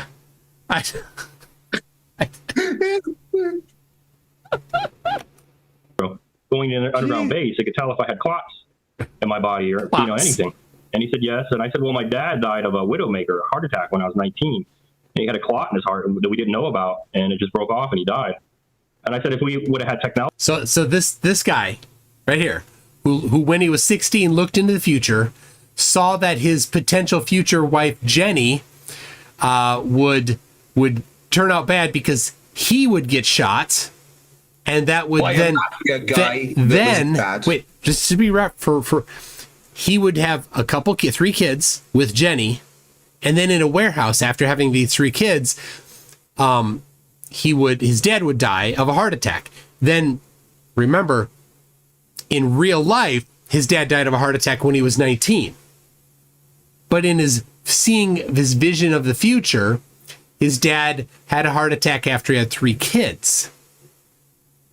And the way he said it, it sounded like the vision of the future is his dad had a heart attack because he got shot, but his dad didn't last that long. In real life, his dad had a heart attack at 19, when he was 19, and died. Yeah, I think people see in possible timelines, like kind of a Doctor Strange thing. He just had to find the right one where Iron Man saved the universe or something. Yeah. Wait, no, that's Marvel. Sorry, I'm getting confused now. He's not, right, just to be clear, he's not looking for all the Infinity Stones, is he? I don't know. But Bobs, is this jerk didn't bother to warn us about 9/11? Doofus. Exactly. No, man. Look, like, talking about time travel, right?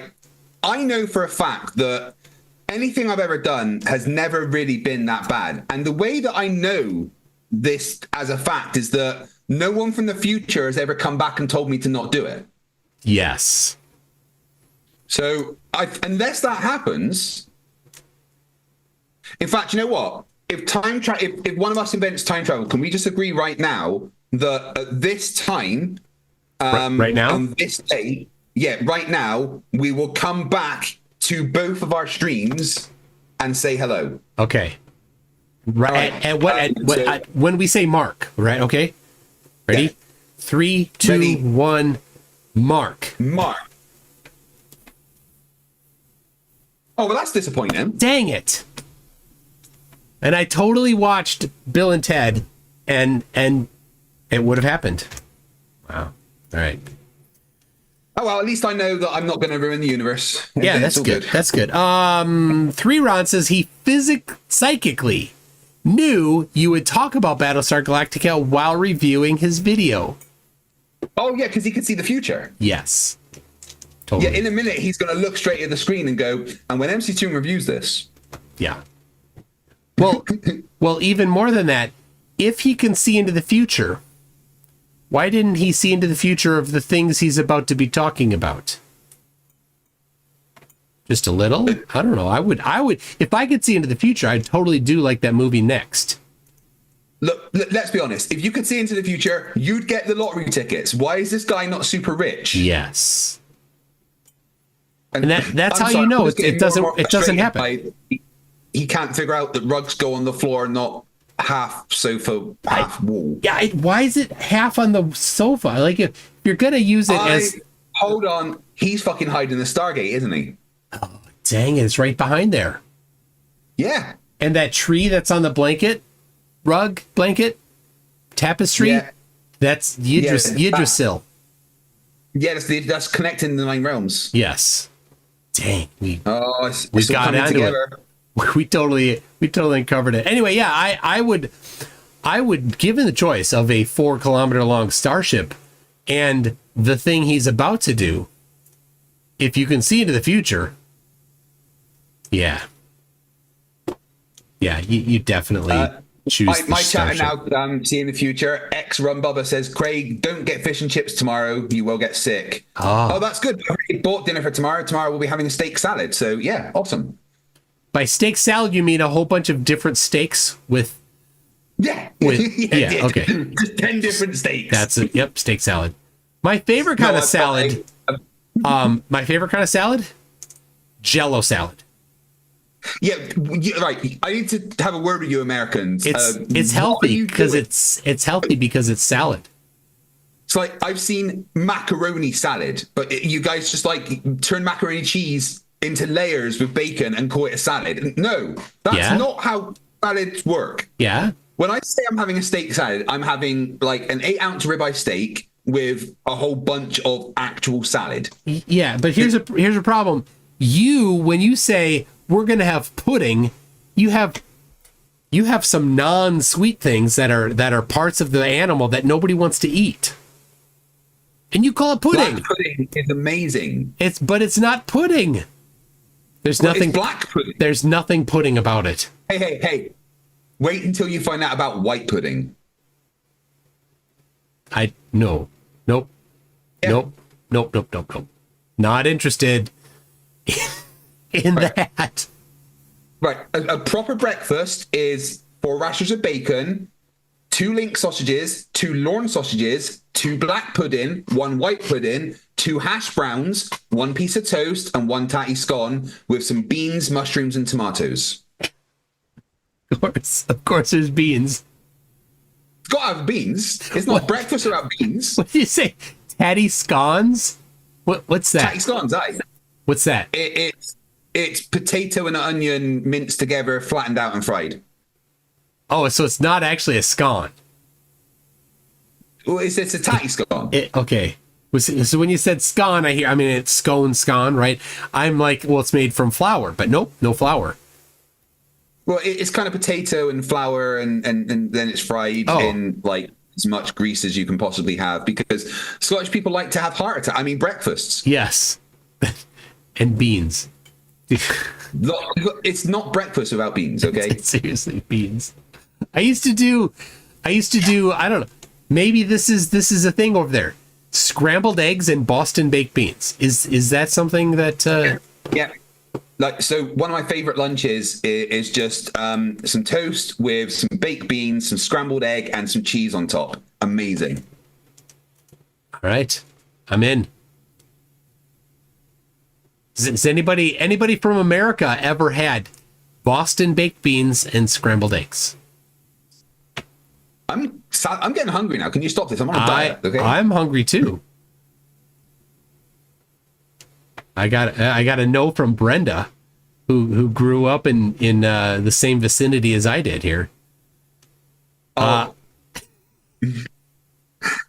We've got Otto in the chat needs to be educated.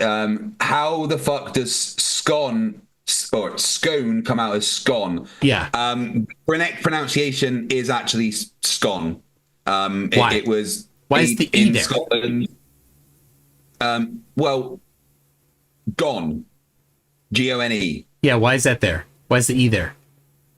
I don't know. The English language is strange, but I'm blaming you. A great advertising campaign for scones is just a picture of an empty thing with some crumbs, and it just says it's scone. I see what you did there. Yeah. All right. All right. To the crazy. All right. Here we go. Speaking of crazy, It would save his life. I said, why isn't this technology, available to the public? And he went on about population control and everything else like that. And I said, well, there has to be a side that wants to release this to the public. And he said, well, there is. And I said, well, if you can get me on that side, I'll do it. And shook his hand, saluted him, and he said, one more thing, Mr. James. And he was calling me Mr. this whole time as well, which only officers call each other Mr. in the Navy. He said, one more thing, Mr. James, you're going to be escorted by a reptile, and he's big. And I really didn't know what he was talking about, because I had no idea about any of these things. yeah, it's a non-event.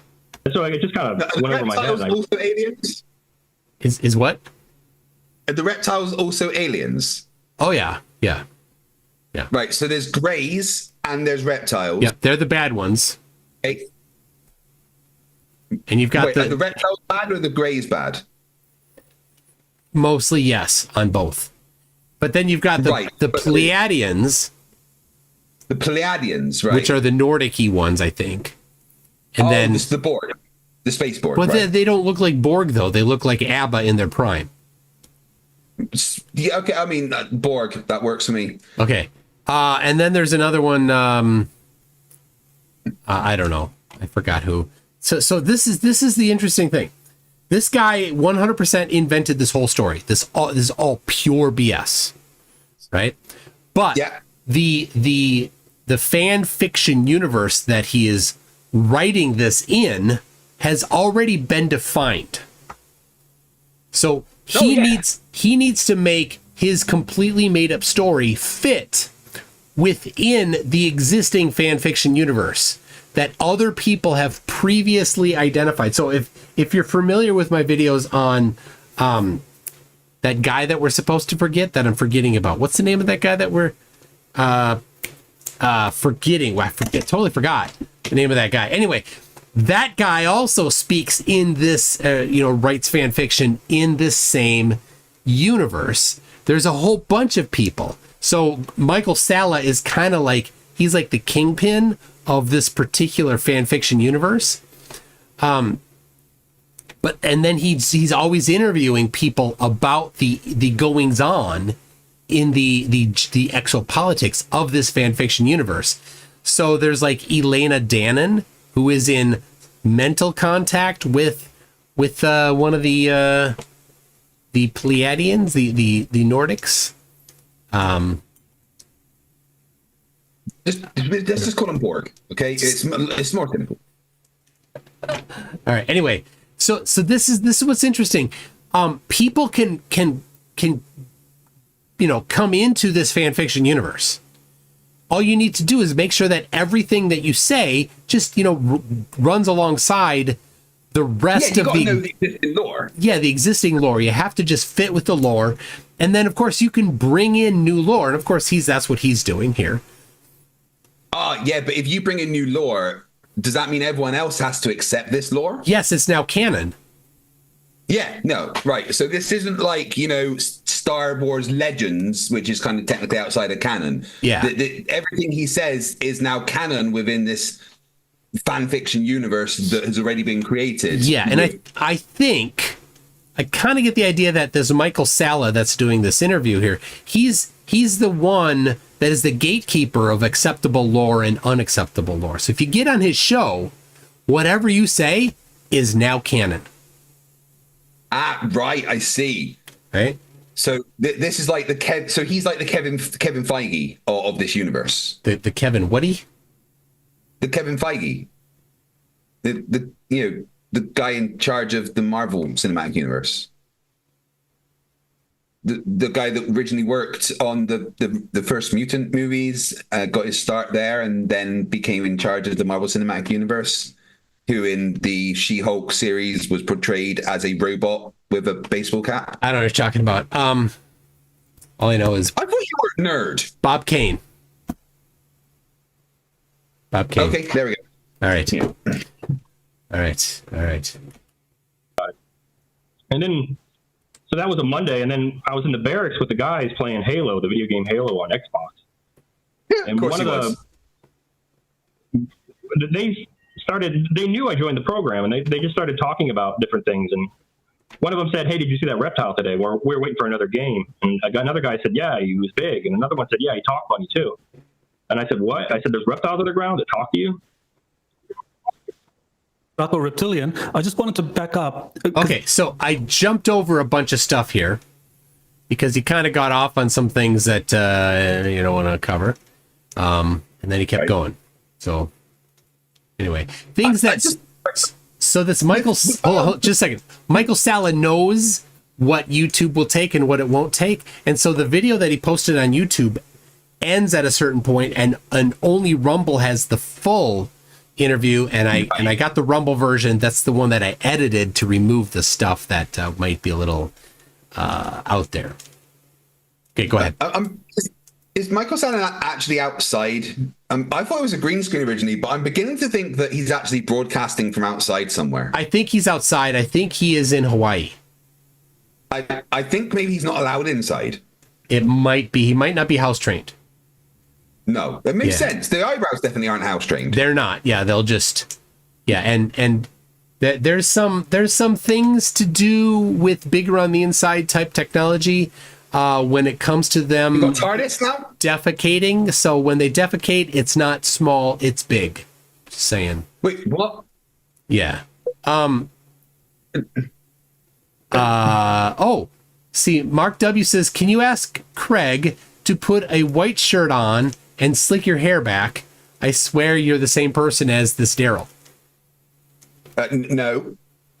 No. Yeah. My face is noticeably thinner, and I'm not that grey. Yeah, he's got a collection there, a little bit of salt and pepper going. Let me see here. NA says, ask FTFE about spotted dick. Like, look, let's be sensitive to any diseases that he may or may not. That's a dessert. It's nice. What? It's a dessert. It's lovely. You do what you want on your own time, right?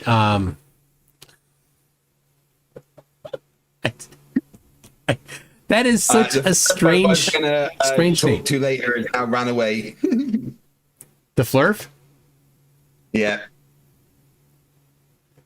Of course they run away. Of course. I got 3 runs. So shut your mouth, Craig. Star Wars Legends is true canon.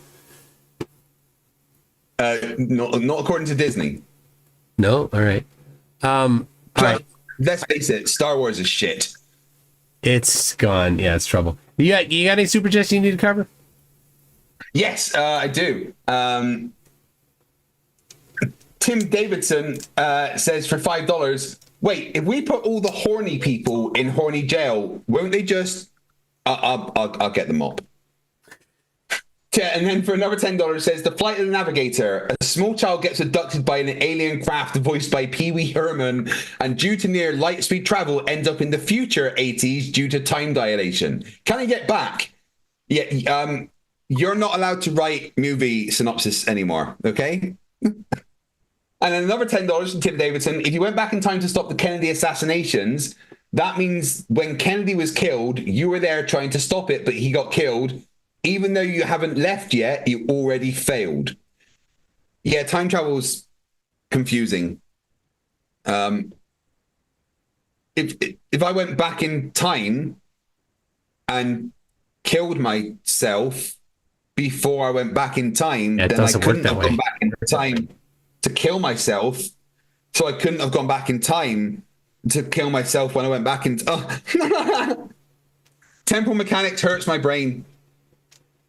So somebody here thinks that you look like a female Rebecca Watson. Yep.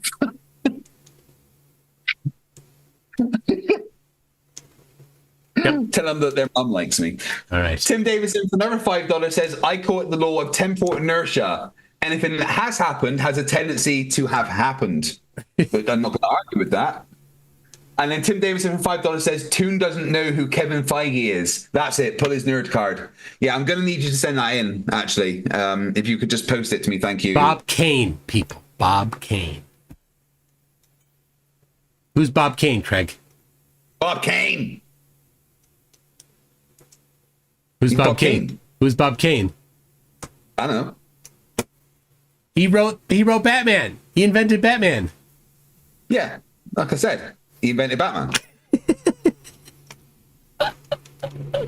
I'm Batman. Do you know the which Star Trek movies were good? Star Trek. The answer is the even-numbered ones.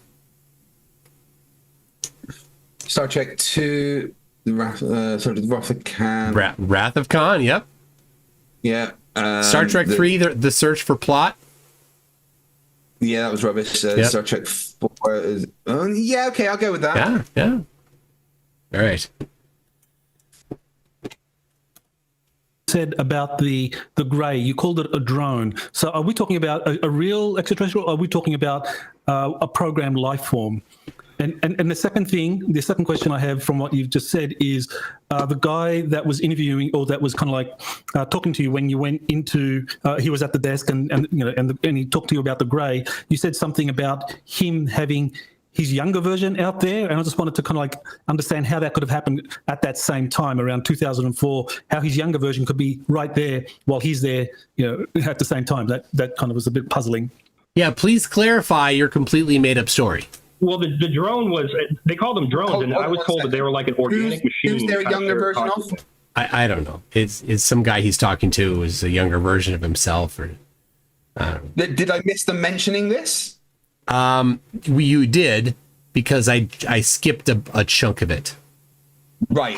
Yeah. Okay. For safety. There is also now multiple versions of the same people from different points in time. Yeah.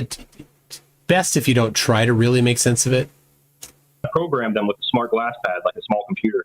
And you can pretty much teach them anything from anatomy, taking things apart, to like machinery, computers, things like that, and they can immediately learn something. And yeah, they're almost like an organic machine, pretty much. And that's why he was able to hit the screws every time with like pinpoint accuracy with the bit and didn't have to guide it in or anything. And the Petios of the watch, he was saying that, I guess they time travel a lot. So he was, came back in time and was working at the same base where his younger self was just working in the underground base as well. And I remember he scolded this younger version of himself sometimes, like working at the quarterdeck and just, seeing them interact with each other. Like, almost like a father to his son. I remember that. He's bitching out his young self. Seriously. But no, hold on. His older self then already had that happen to him, so he knew that he had to then do it. Yeah, he had to. But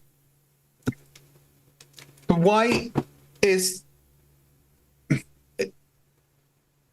he come back in time? Why could his younger self not go forward in time and then work with his older self there? So there's space travel, multiple species, Yeah. fifth densities, and time travel. And this, I want to point out, everyone watching on both channels, they both have completely straight faces.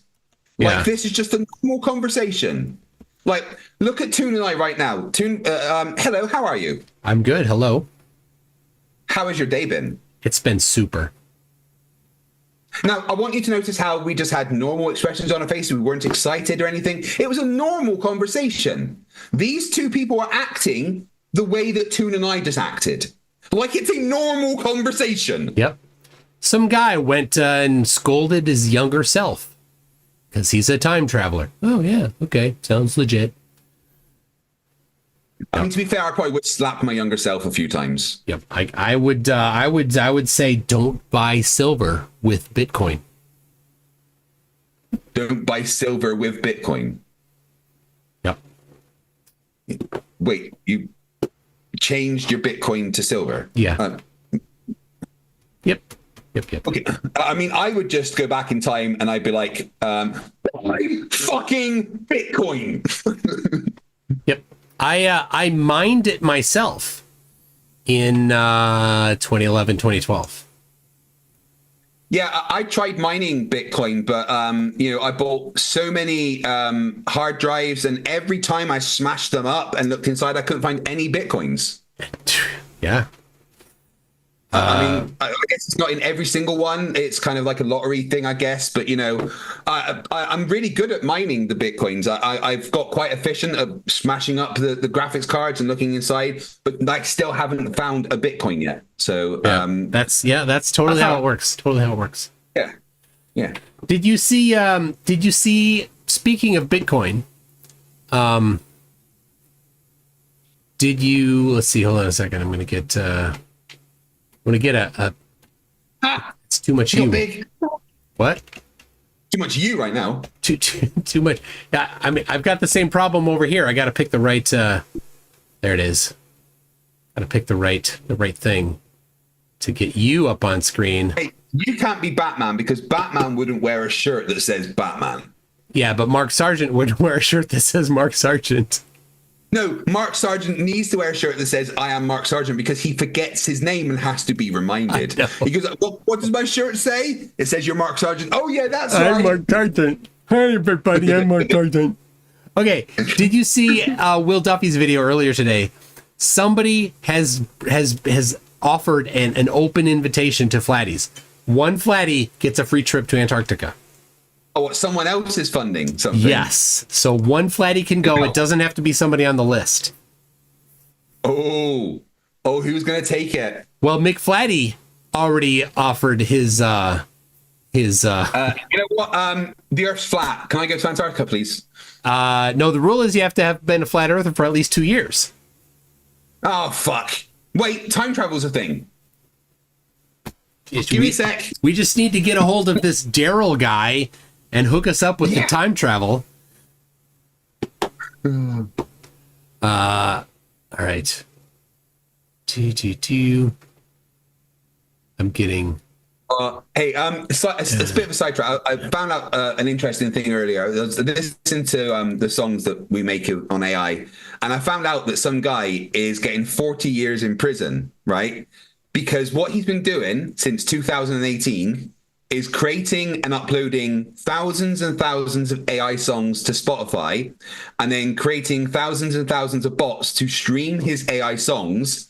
And since 2018 has made $1.6 million a year. Wow. And is getting 40 years in prison for wire fraud and money laundering. Wow. I'd be like, if I was a judge, I'd be like, you know what? Fuck it. You beat the system, dude. Good job. Just don't do it again. So, the things that he did might violate the terms of Spotify or things like that. But what did he do that's wire fraud? I'm not sure. That's the thing. But he's and got money two laundering. separate charges. One is wire fraud and the other is money laundering. And each of them carry an up to a 20-year prison sentence. Wow. I feel like it's just a case of the music business trying to throw everything they can at him to make sure no one else does this. Yeah. Because you know what? That's absolutely genius. Yeah, to have a bunch of bots play his music Constantly. on Spotify. So he just collects the royalties from the bots listening to the music that he has created with bots and uploaded. Yeah. And I can see how Spotify could identify that, right? You can see the IP address that's playing it. And it's difficult to get enough IP addresses to jump around. I think they only found out because of the amount that he was doing it. I reckon there's probably loads of people that do this on maybe a smaller scale. What if you could just have, making 50, 60 grand a year as passive income? Spotify probably wouldn't pick up that little amount. Maybe now they would because this big thing has happened. Yeah. He's probably ruined it for everyone else by being a bit greedy. But to me, I just feel like he's beat the system, Yeah. He must have, it must be something more than that. So somebody's asking, Mark W says, when's the cutoff date for accepting TFE? So I think in the video today, Will said that Austin has until either tomorrow or Friday to say yes or no. And the free trip that is being offered to any flat earther. So this isn't Will paying for it. This is some anonymous person paying for it. And that person this is Sunday night is the cutoff for that. Yeah. Jeff C says Spotify is just mad. They didn't think of it. Tim Davison's like I've said for the last 2 years, man, the earth sure is flat.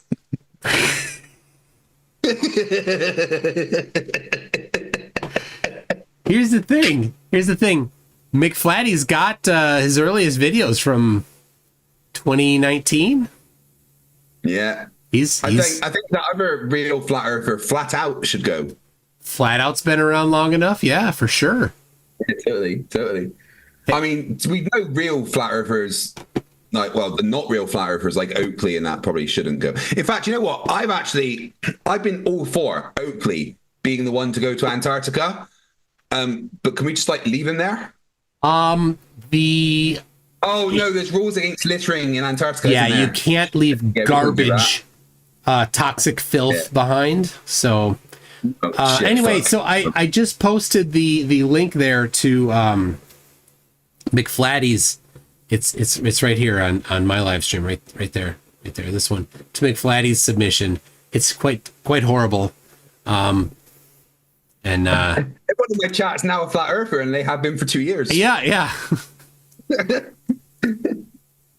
Oh, Joe Black's explaining it to me. I need a Bitcoin extractor. They can sell one to me. Oh, for a Brilliant. low price, I'm sure. Yeah, of 100 Bitcoin. Okay. Lord Illuminous Pooh says, here's a horrible thought. There's a Pooh 2.0 out there. I have procreated. I don't have to take that. Zoomy Tomato for $2 says Nemesis was number 10, so Toon is incorrect. Oh, because Nemesis was no good. Yeah, Star Trek Nemesis was fucking awful. You're right. Sorry, so that pattern stops with TNG. Yeah. Right. Once TNG shows up, that pattern stops. So only test up to there. Steve660 says, if you want a temporal paradox fluster chuck, open Netflix and find 3 seasons of Dark. Fluster chuck. Tim Davidson for $5 says, I read an article where cops raided an illegal grow house, but the heat signature they were picking up was from a Bitcoin farm. Oh. Yeah. That's funny. Did you know the story of the first pizza ever bought with Bitcoin? Yes. Was it 10,000 Bitcoin? 10,000 Bitcoin, yeah. If people don't know about it, so quite close to when Bitcoin was first created and mined and stuff, and it really wasn't worth very much. Some guy was on some forums and he's like, look, I've got 10,000 Bitcoin and I want a pizza. So another person was like, okay, send me that 10,000 Bitcoin. And then they phoned Domino's and sent him a pizza. So what would 10,000 Bitcoin be worth now, Toon? Let me just get this out here. 10,000. And then what's the current price of Bitcoin? It's been around 60,000 per. 60,000 times. There's a lot of zeros there. Hold on. $600 million. Oh, he paid $600 million for a pizza, dude. Oh, my Lord. Yes. I mean, even if you went back in time and just bought one Bitcoin, you'd have $60,000 today. They were pennies. Yeah. Literal pennies.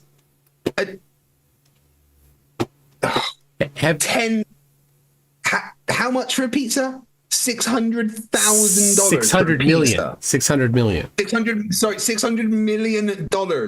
That better have been a good fucking pizza. Yeah. That better have been the best pizza of his life. All right, hold on.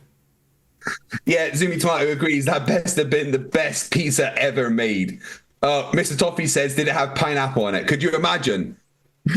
600 million for a pizza and it comes with pineapple. That sounds good. Worth it. Get out. Worth it. All right. Have people seen? Do people want to see McFlatty's video? Of course they do. All right. And then we can get on with the crazy. Yes. All right. Let me get it up here. Oh, that's the wrong one, I think. Yeah. All right. The wrong screen. Let me get the right screen up. The correct screen. There it is. Have you seen the CC video for recently? The recent CC video? I watched one earlier where he's got his leg up in a cast. Yeah, that wasn't Not Cold Moonlight. About Cold Moonlight. Yep, yeah. If you watch that one, this will be especially fun. All right, let me get. I know Moonlight's cold. It makes sense because it's colder at night, right? Yes, it's colder at night. All right, so here we have the video called "The Final Experimentalization Application." Now, I've had some conspiracy theorists in my chat saying that you are McFlatty. I mean, it's ridiculous. You guys look nothing alike. He's wearing sunglasses. So much uglier than I am. I don't know. Well, I was going to say that, but anyway. Yeah. He wears sunglasses and you don't. So yeah, you're clearly exactly. not in person. Yeah. All right. Well, here we go. I'm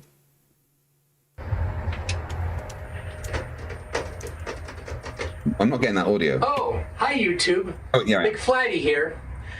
It's come to my attention that Will Duffy wants me to go to Antarctica. And of course, I'm willing and ready to do that, being the flat earther that's been the flat earthist the longest. You know, one of the rules are that you need to be a flat earther for at least 2 years. And of course, I have been a flat earther for much longer than that. Oh, McFlatty. I'm good. Hold on. Okay, I'm fine. McFlatty's good. I've been a flat earther for much longer than 2 years. Do you know I'm a time traveler? Turns out I told Samuel Rowe Botham because the Britannicas, they say Row, not Row. So anyway, Row Botham said, I taught him everything he knows, that moonlight is cold, and I can prove it because I have a magnifying glass.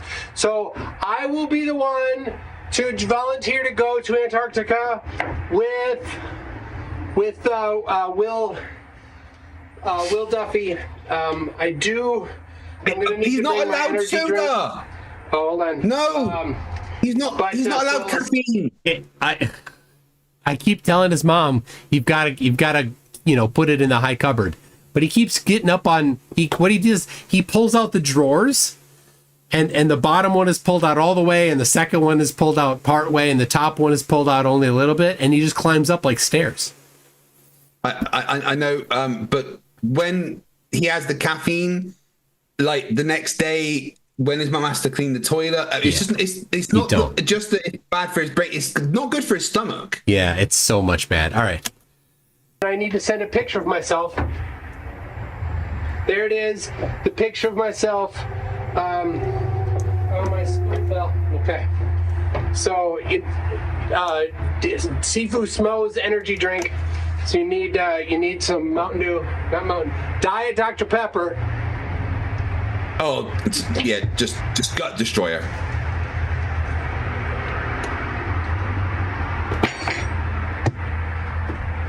Looks good. Wait, what was in the jar? I know. That was instant coffee. It does that. Anyway, so I'm the one to go to Antarctica. I asked my mom already. Totally did. She's good. Okay. No, I checked with his mum. So reasons why I should be the one that goes to Antarctica. I taught Robotham everything. I've been a flat earther for so long. You can look at my channel. My videos they go back at this many years. So that's more than this many years. So also I have the P1. He's not wrong there. The 9.P1 billion. Right here, I will bring this on the plane to Antarctica, and then after the sun sets, because, well, when the sun sets, I'll use my magnifying glass to show the cold moonlight. But then after the sun sets, I'll also zoom it back in because the P1 billion can do that. It's that good. It's got all the optics that I made.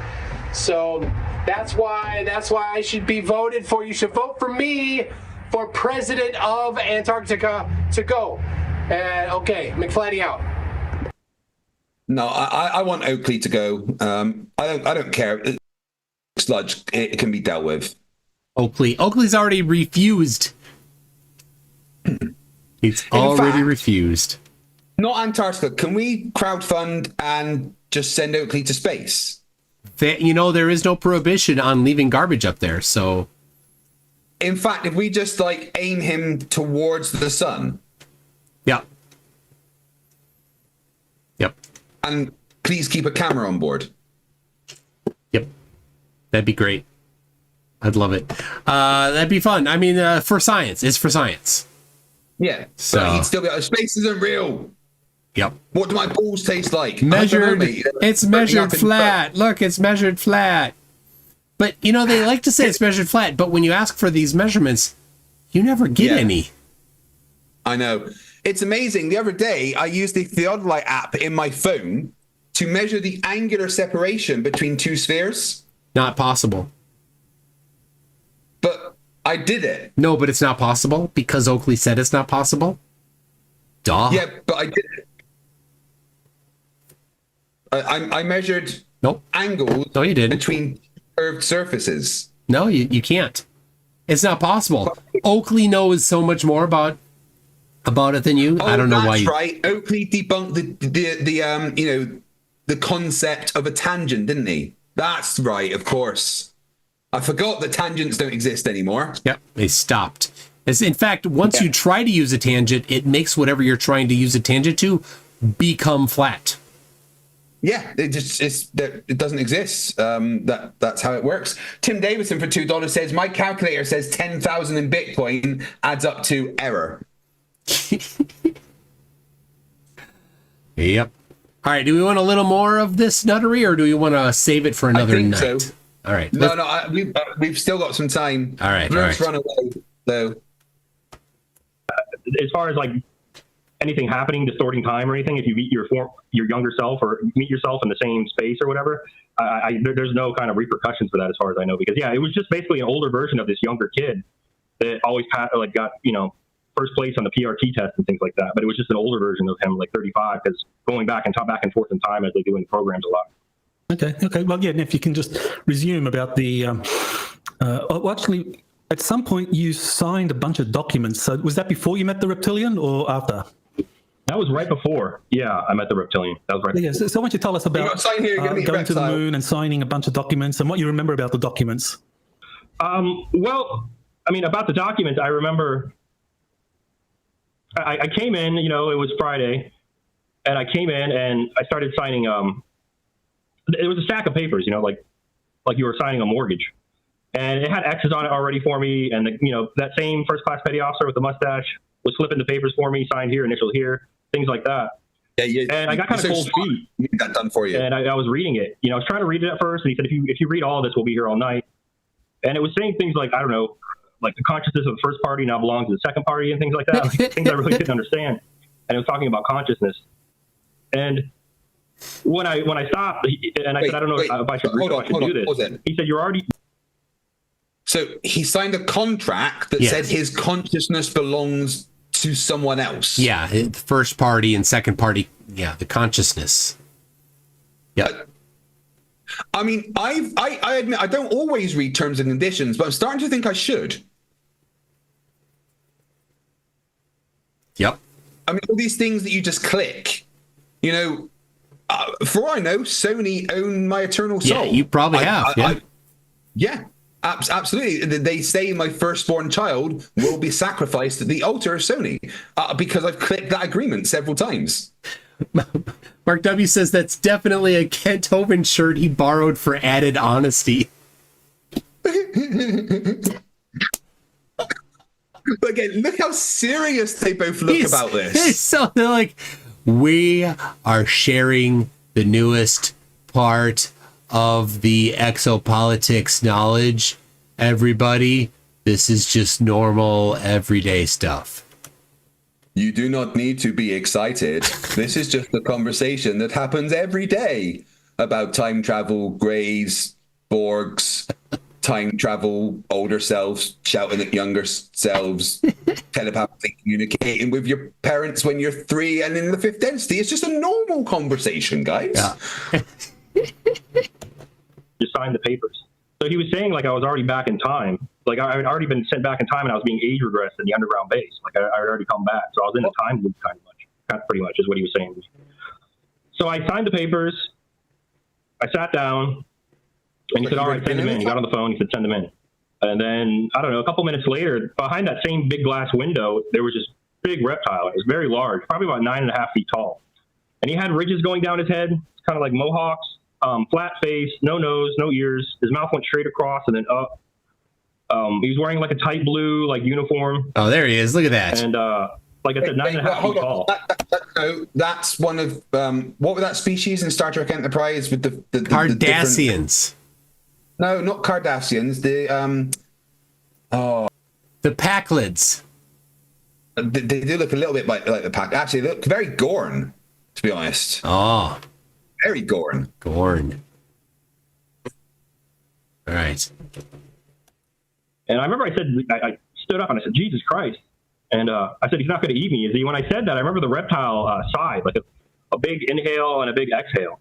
Almost like about them. So the reptilians, their origin is the Alpha Draconian. Yep. Yeah, their agenda and destruction. Conquer and destruction. Yeah, it's yep. Why would you destroy the things that you conquer? That seems I mean, yeah, they're basically Daleks, right? Right. Yeah. Lifespan 500 Earth years, so they're old fellas. Yep. Their ship shapes are cigar and teardrop because that's very important. All of their ships are shaped like that because that's and I don't know what these next two things mean. Base technologies. I don't know. And note R. Yeah. Maybe they're space pirates? R. There it is. Yes. Basis technologies are. To be honest, that entire slide looks AI generated, including the writing. Somebody Nikki Lauder typed Gorn and then got that deleted by somebody. Why would you? I hope that was an accident. Very nice, but yeah. Yeah. Anyway, and that earned Nikki an upgrade to moderator, so she can't get that happen again. Mark W. Why is Whitson on the left? Lord of Luminous Pooh says, I love keeping up with the Kardashians. Yeah. Keeping up with the Kardashians. It was almost like a 9 to 5 to him, like he had seen this before. And the petty after the watch said he's much bigger and stronger than you. If he wanted to, he would have killed you and eaten you by now. And I was just kind of worried and just standing there and didn't know what to do. And eventually walked out into the actual quarterdeck and was standing there in front of me in the quarterdeck. And there was like a different guard this time, a younger kid, and he had his rifle out too at the ready. So I just started walking with him. I thought, well, I have to do this. I just started walking with him and went to the underground base. And I remember there were things like, bicycles against the wall and golf carts. Like if you had to go deeper into the base, you could jump on a bike or golf cart. And this guard kept on butt stroking me, like hitting me with his weapon in the back. I didn't realize like, the situation I was in. I was pretty much a slave, and I really didn't realize it at first. And I said, please stop hitting me. I'm not looking around anymore. Please stop hitting me. I was just staring at the reptile's back, and he kept hitting me. I was experienced with weapons, and I was been at the range, and I've been a range coach, and I just turned around and I grabbed the kid's weapon because he hit me again harder, and I put my leg behind his and threw him on the ground and knocked the wind out of him. And I said, if you hit me with this weapon one more time, I'm going to shove up your ass. What's that? Oh, my stream appears to be buffering. One sec. Oh. My internet connection has become unstable. All right, we got to call up Elon and tell him to get his act up, get it going. Come on. Not let me restart it. It's paused? That's right. It's just coming back. Come on. Oh yeah, they're talking about buffering there. Yeah, it's not. Let me restart. Come on. There we go. There we're back. Are you back? Yeah, sorry about that. Yeah. So I figured out what the buffering is. Apparently, I'm using too much internet and making Elon mad, so he keeps turning it off. Basically, no, I'm apparently breaching the amount of Starlink fair use policy, so they keep throttling me. Yeah, Elon told me that he wasn't going to do that. He was going to fix that for you. Yeah, he's not. Yeah, I don't know why he hasn't. I mean, if you want, I could call him. Yeah, I'd appreciate it. Okay, all right. He doesn't let me phone him anymore. I just have to throw things at him from across the room. Yeah, I told him to block you. All right. Right at the top of my favorites list. All right, Elon, dude, look, Craig needs a little boost here on his Starlink stuff. No, I don't care about space ships and all that junk. Listen, when I call you Elon, you gotta jump. All right, I told you this before. All right, Craig needs more bandwidth. I'm gonna need you to just boost it a little bit. And if you don't, I'm gonna send Bill Nye over to you to fix something, and he'll be puttering around your room for an hours. And then I'll send Daniel Pratt. Yeah, and you won't be able to get rid of him. You know how it is with. Yeah. Yes, I am threatening to send Bill Nye to putter around your office. Okay. Anyway, get it done. Okay, you got it. Good. All right. And I'm live. I want to say it right now. Okay. Love you too. Okay. You're good. He gets really upset if you don't tell him that you love him. He pouts all day. I know. It just never ends. In the group chat, it's just, you love me. Yeah. Yes, Elon, I love you. Do you mean it? Yes, I mean it.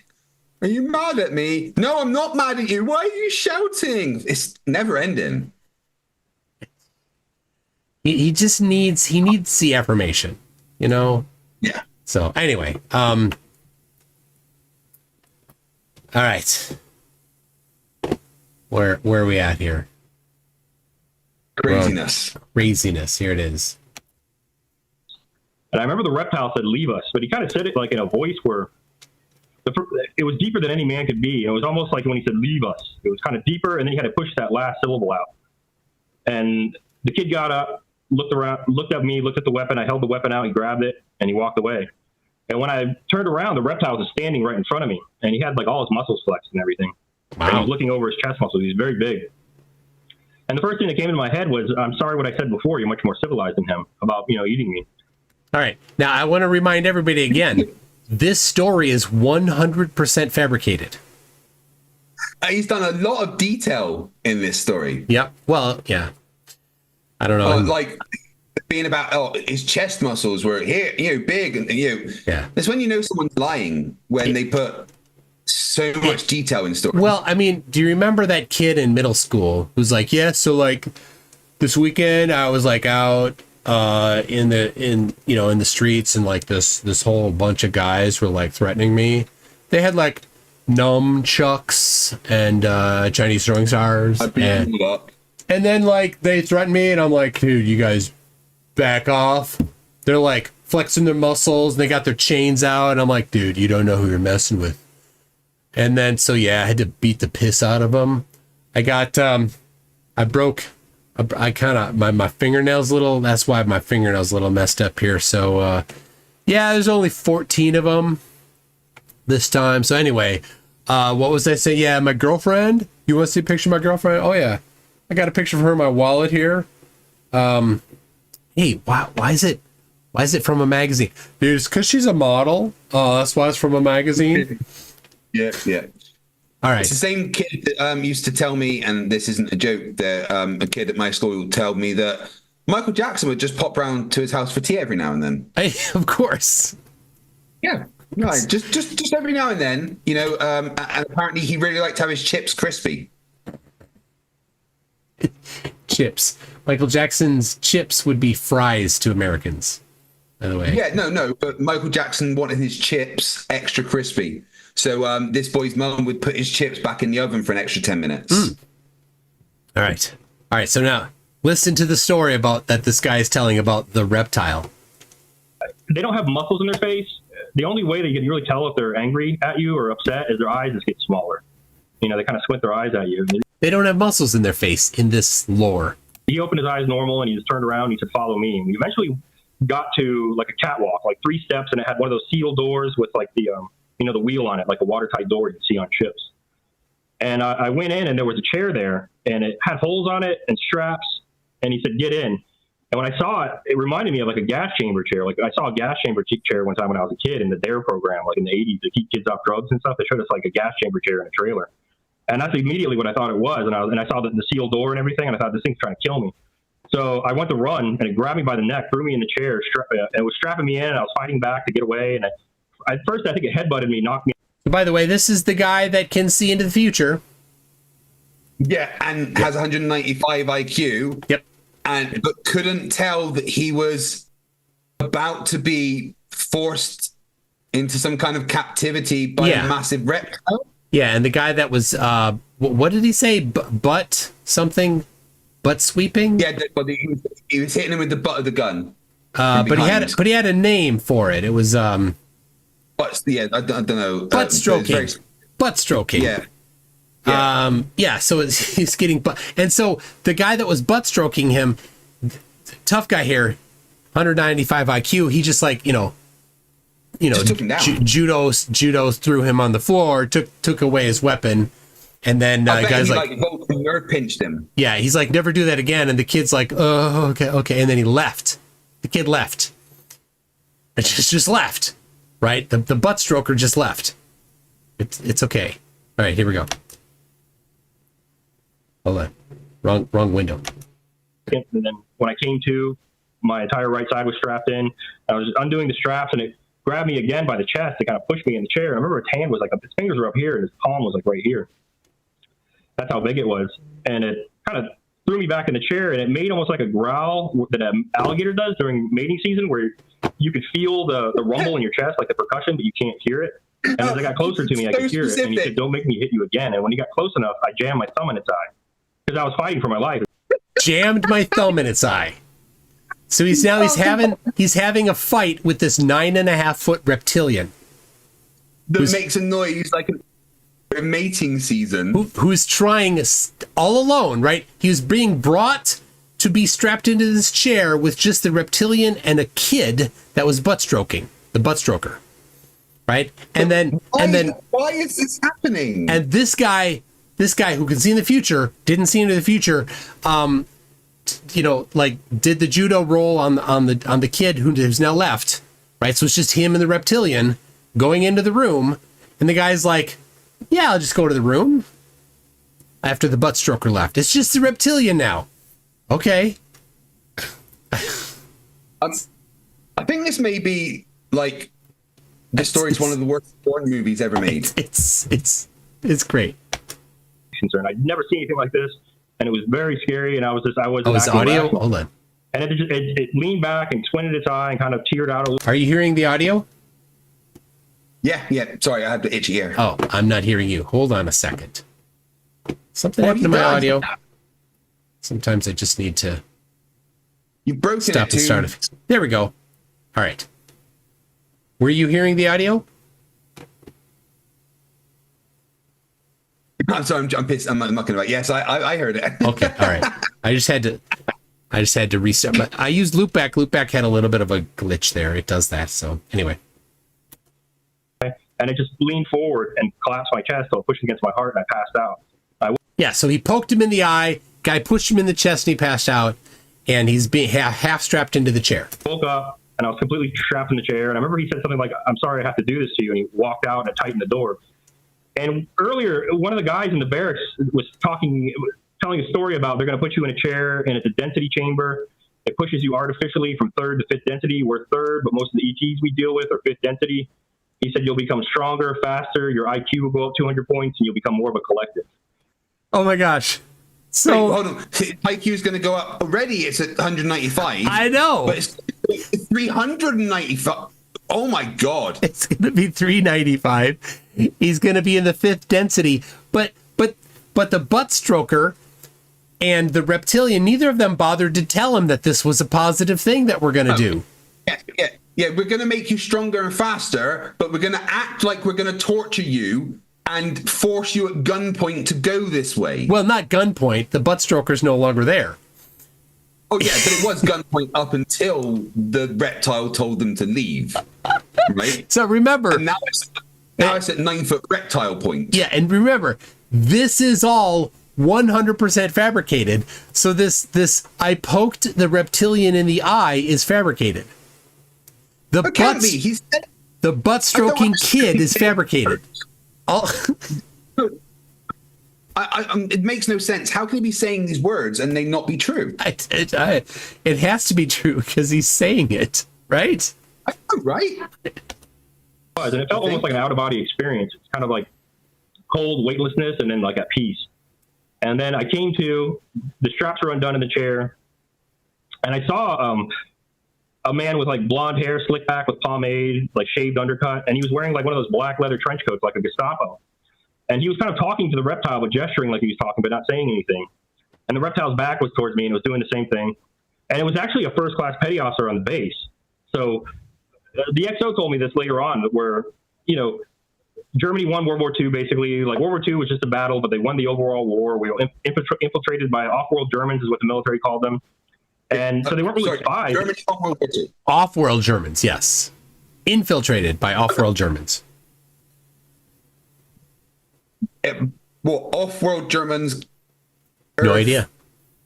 No idea. How are they Germans if they're not from... Clive Wells says Witless increased his IQ by 200 points by going through the process. It is now 160.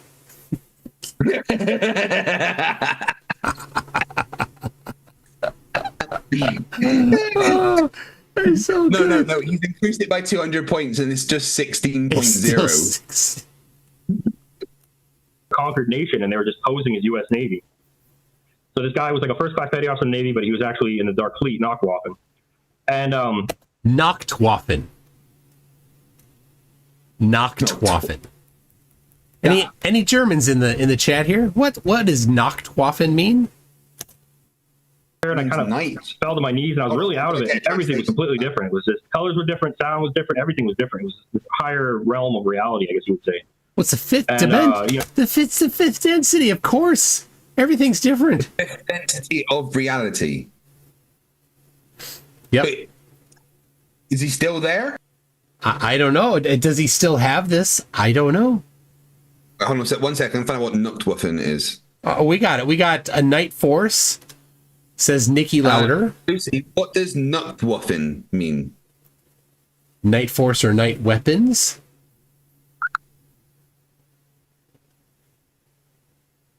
I've confused her.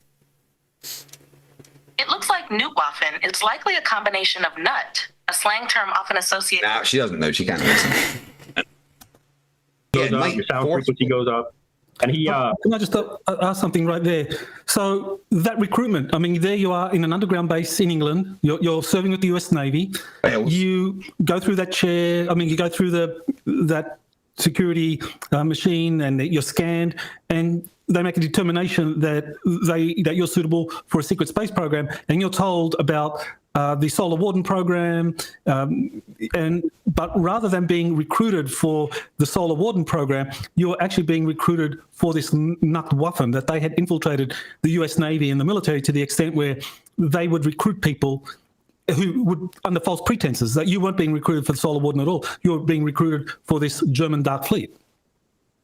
The Solar Warden, which is I'm unfamiliar with it in their lore. So I was being recruited for Solar Warden, but since I poked that reptile in the eye and were considered so below them, as punishment, I was told later on by the executive officer I was going to do 40 years in the mines of the moon. And what they do is they age. He was going to do 40 years working in the mines of the moon because he poked a reptile in the eye. And then after the 40 years, he's telling us what's going to happen after the 40 years. They're going to age regress you. Time to about 40 years after you do it, and they don't wipe your memory. And most people commit suicide because they're really hard on you. It's like a special punishment they do. But and that's what I was originally doing when I first got into the program. I was in the mines of the moon for 3 months. I asked the XO about this later on. And look at the other guy. The other guy's like, yeah, he was. Yeah, cool. This guy's been on the moon mining, just totally normal. He was slave labor doing work in the mines of the moon for 40 years. Right. So, but he's gone from being one of the smartest people on Earth already for having a 195 195, IQ, yep. Being selected for the secret space program, forced by gunpoint to go sit in a chair, and then attacked by a lizard person, forced into the chair more, without being told that the chair was a good thing that would actually make him stronger and increase his IQ to 395. Yep. But because he fought back and poked the reptile in the eye, they didn't let him go through the process and instead put him to mine on the moon. Yes, for months. There he is with a 395 IQ, a fifth density being working in the mines of the moon. Man, I mean, that's so beneath him. Nachtwaffen apparently means dark fleet. Yeah, dark fleet. Yeah, Waffen is like what they call their Air Force, something like that, right? I don't know. Yeah. Oh, yeah. Excuse me. Well, I forgot. You forgot, Cred. He turned down his own 4-kilometer starship. Yeah, of course. Yeah. Okay. And now he has to mine in the moon. Yeah, and he can see the future. But he didn't see any of this. He didn't see any of this coming. No. He never saw the fact that he would be mining on the moon. His 195 IQ didn't cause him to think, hey, 395. Well, there was still 195 at the time. His 195 IQ didn't say, hey, person, since you have a 195 IQ and you can see into the future, you should totally just be seeing into the future all the time to make sure that it's all working out for you in the best. Yeah. Instead of just being anytime, when he wakes up, he should go, right, before I do anything for today, let's check that's what I'm going to do. Check out what's good. Yeah. you know, what actually happened in reality is this guy was 19 years old and his dad died of a heart attack. Yeah, and it maybe gave him some mental issues. He definitely has some mental issues because of that. So, I mean, what are you going to do? You've got Michael Salla here, Dr. Michael Salla, who's platforming this guy who says these things that are obviously nuts. But I think a lot of these people have similar backstories. Do you think that we could just make up some crazy story and get onto his show? Do you think that I wasn't going to be introducing that idea later? I don't know, but I totally think we should do it. I think so. I mean, June, I am ex-British Royal Navy. Of course. With secret clearance. You can be the whistleblower. I can go and I can talk about how, I remember this guy that had 195 IQ and he went down this corridor and just seemed to disappear and we never saw him again. There's rumors about him mining on the moon. So what you need to do is you need to be familiar with all of their lore. So this probably is going to have to be something we review a little more. Uh-huh. Should we do it? Yeah. Should we get me on his show? I think both of us. Why not? Do we know each other from the military then? Or? Yes, of course. Because we both were. I was in the Royal Canadian Mounted Police. Oh yeah, of course you were. Yeah, and you've got a background in security analysis and stuff, which is why you were part of the program. Of course, my expertise is in nuclear power, so of course they introduced me to know all about the actual real power, free energy. Yeah. Yeah, the free energy, because I understood how nuclear power worked so well that they decided to introduce the free energy to me and explain how the starships are powered. And then I helped design engines for a 4-kilometer starship. And I remember this time we offered a 4-kilometer starship to a really intelligent guy and he turned it down and we were all really upset. Yeah, that would have been so good for the fleet. Yeah. The Dark Fleet that's run by Germans that are outer space Germans. Actually, it's very interesting.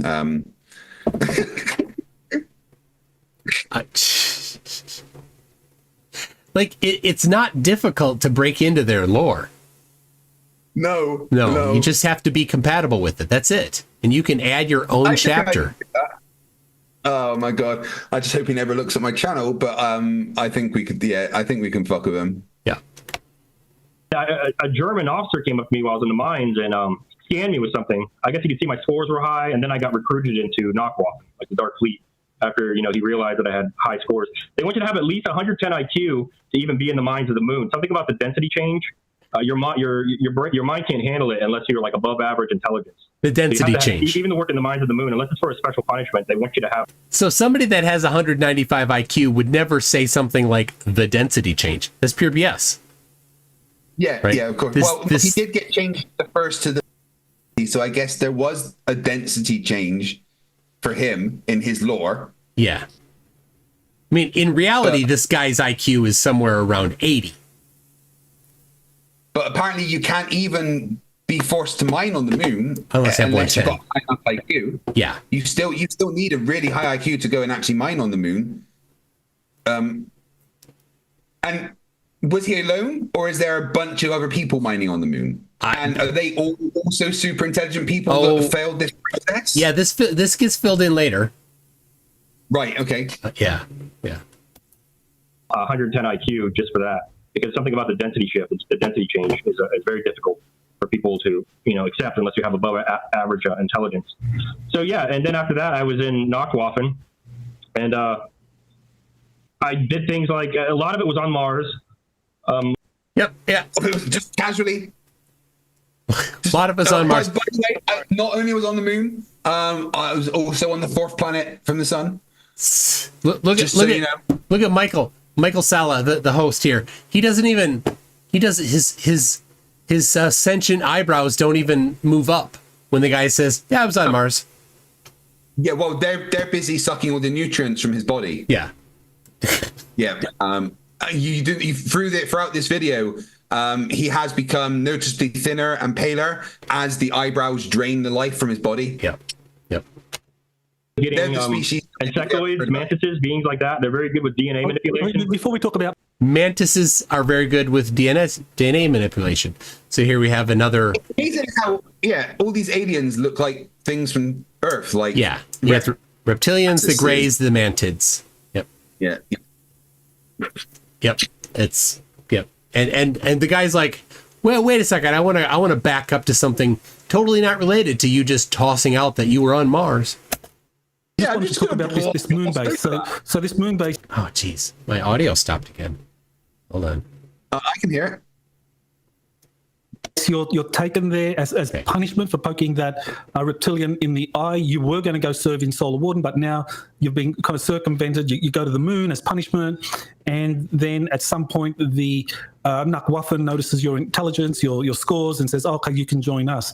Now, I just wanted to kind of point out that this moon base that you say where slaves are taken and where the reptilians have some role, this is something that, I don't know if you have heard of Niara Islay, but she served with the US Air Force from 1981 to 1984.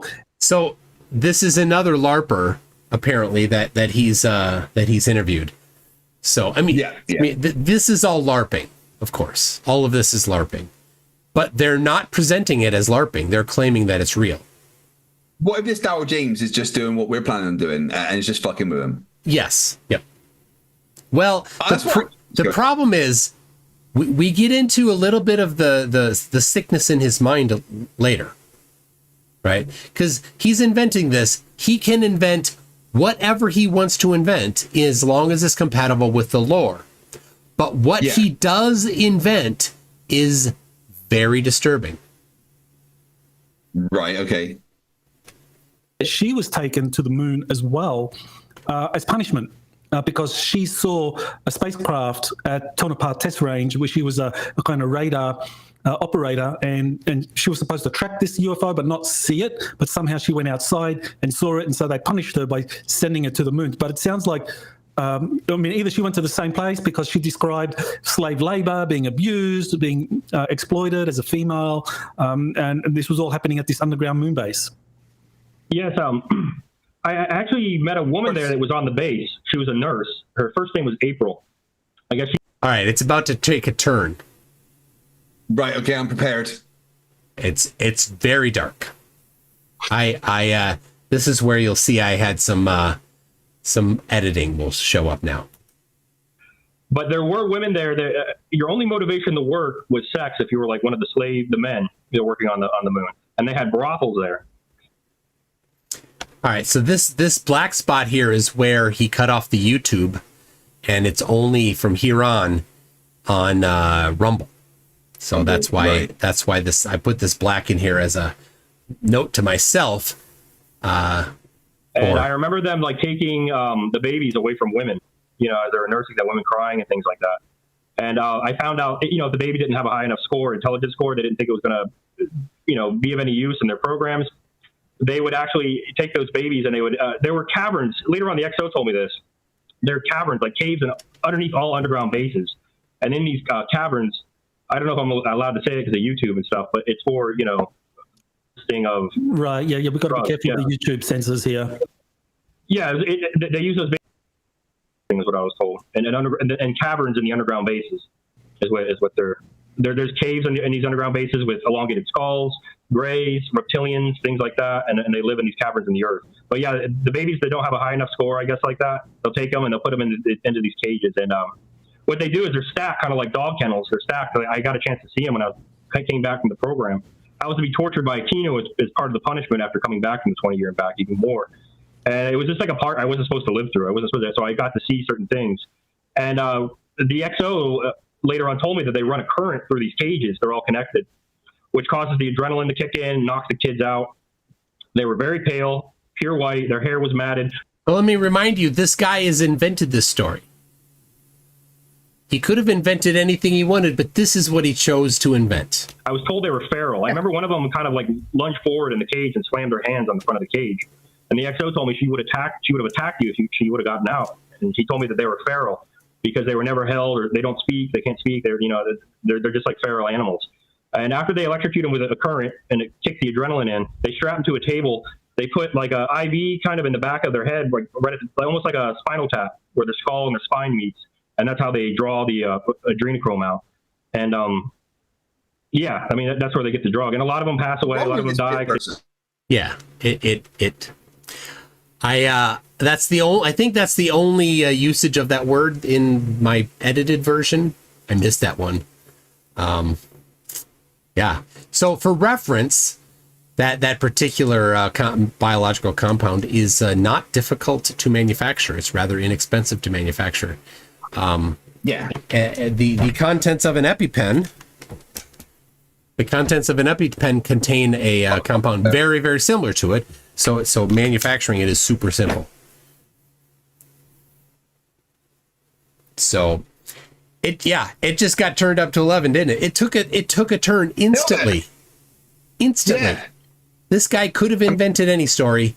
This is the story he invented. So that's why I put this on the screen so that there's enough slave labor that there's enough women that are having babies that are feral. Yes. That they've got just cages of them. Yeah, if they don't have a high enough IQ. And this is not just on the moon. This is only the ones that don't have a high enough IQ. Yeah, he says this is under all of the deep underground military bases, DUMB. So you hear the word dumb. That's what they mean. These things don't exist at all. They've invented this, the deep underground military bases. So when he talked about that place in Scotland, near Wales, that was that's what he was talking about, was a deep underground base there. So he's claiming that the Air Force Base in Wales, St. Agatha, where it has these deep underground secret things that are home to several different species of aliens. Yes. Yep. One species that can just take apart Dell computers with his fingers. Yep. Another species that forces you into chairs. Yep. And you poke it in the eye and get sent to the moon. Another that manipulates DNA. There are also like mantises, and there's another that are apparently Swedish aliens. Yes. Yep. They're the good ones, I think. Let me read a few things here. We got CV McCullough. We need a little cleansing. CV McCullough says Batman doesn't wear a shirt with his name because people know who the F he is. Mark Sargent needs a sash with his name on it to let people know who he is. No, you are wrong. It's so he knows who he is. Yes. Except he gets very confused. He stands in front of a mirror and he's like, I've forgotten how to read. He's back to front and it confuses him. Steve 660 says, is it safe to look at the moon through a P1 million? No, it will freeze your eyeball, of course. Duh, everybody knows that. I already read it, but Lord Illuminous Pooh says, I love keeping up with the Cardassians. Eddie Reese says, good old feck you. I think they have a good chance against Bunk Science University, BSU, as long as McFlatty plays left out. McFlatty's normally left out He always is. Even when there's an even number of people, not only is he picked last, he's the one that doesn't get to play. Yeah. Why don't McFlatty, you go and get the water? No, from the other room. The other building. No, the dehydrated water. Not this liquidy stuff. We need the dehydrated. Okay. Go to the store, get the dehydrated water, and then come back. And if we're still playing, you can serve us some. Yes. NA says, my internet provider told me it's unlimited until I exceed 1 terabyte. Yeah, it's kind of like how Starlink told me that I would have unlimited, super fast broadband until I reached the cap that they arbitrarily decide because there is no number. It just depends on the capacity of the day based on the lights near me. That sucks. If it was a hard number, then you could say, well, okay, I get it. I made an informed decision. Yeah, that's too bad. No. PJ says shenanigans, Nachtwaffen shenanigans. Look, the next one of you to say shenanigans, Shenanigans. I don't remember the rest of the line. The first part of Super Troopers is hilarious. When they tried to actually get to the plot, don't need to watch anymore. Stephen McCullers says, not to be mean, but Daryl is the most, oh jeez, the most sexually ambiguous person I've seen since It's Pat. Why is he with the older English guy in every movie ever? That's a good question. C.V. McCuller again comes in with, he's not the only one that can predict the future, because I had the Achrome stuff on my bingo card. He's predictable. Q for the masses. Yeah, definitely. So is that right? I've seen there's like another hour. Yes. Of this. Yeah, I think Part 2 for sure. I think we can pause it there. Yes. And watch from here on, because it does get darker, but it is also crazier. I edited out the really dark parts. So, and then so he does like this kind of descent into nutcasery. Then he gets to the other stories that are a little more funny. They're not so dark about, but I just have to say, the kind of person that makes up a story and puts this stuff in that made up story about himself, right? Not like, fiction stuff that is just designed as fiction. Like, he's claiming it was him. He's claiming it really happened. Yeah, that's out there. Let's see. Stephen McCullers says, I had some dehydrated water, but I didn't know what to add. Any help would be great. Yeah, you need to get the water to add to the dehydrated water, but the problem is you can only use dehydrated water to add to the dehydrated water. Otherwise, it doesn't work. So, two parts dehydrated water? Yeah, to 1 part dehydrated water. Okay, that makes sense perfectly. Yeah. All right. So, all right. You got some more on your side there? I see one. Mr. Shunk from $5 says, do you think he's reading it off of something, or is he just making it up as we go along?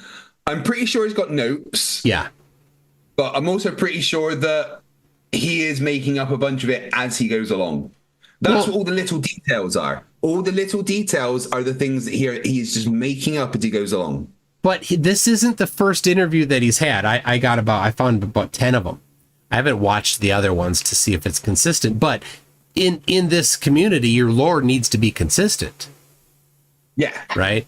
I'm going to study this lore, and I'm going to get on his channel. Yes. Well, you have to start out with the minor players in this realm. You got to work your way up to Michael Sala. I mean, he's the guy. Oh yeah, but I was part of the Soda Warden program. In fact, I was put in charge of it after they found out that my IQ was 450. And you had the 4-kilometer spaceship.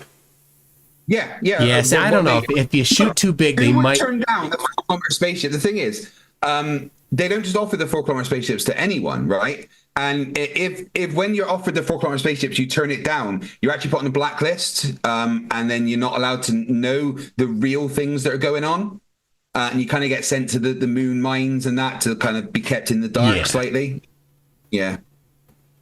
Of course, I knew everything that when I was put in charge, because when you're in charge of the ship, you've obviously got to know like all of the details about who you're going to speak to on the way and everything. So they gave me a book which had a list of all the species that I'm meeting out in the different densities. So and I mean, I'm not sure what I'm allowed to say here, obviously. All the different densities. Yeah, exactly. Yeah, make sure you get all of them. 9 of densities. them. Oh, there's 9. If you're kind of let to know a little bit about it. You got to the 5th density, but that's just like not the real stuff. That's kind of, you don't know all the secrets there. When you go up to 9th, that's when it really happens. Is that? Yeah, I think I saw that on South Park talking about Scientology. And that's when you can taste the color blue, and see the number 9. All right. Well, we'll park this for a future one. Next week. Wait, we're just looking into the future to check. Yeah, next Wednesday. Yeah, next Wednesday. I could see that. Yeah, definitely. I was checking there. Next Wednesday. We're going to be back with, who's it going to be? It's going to be. Hold on. I'm getting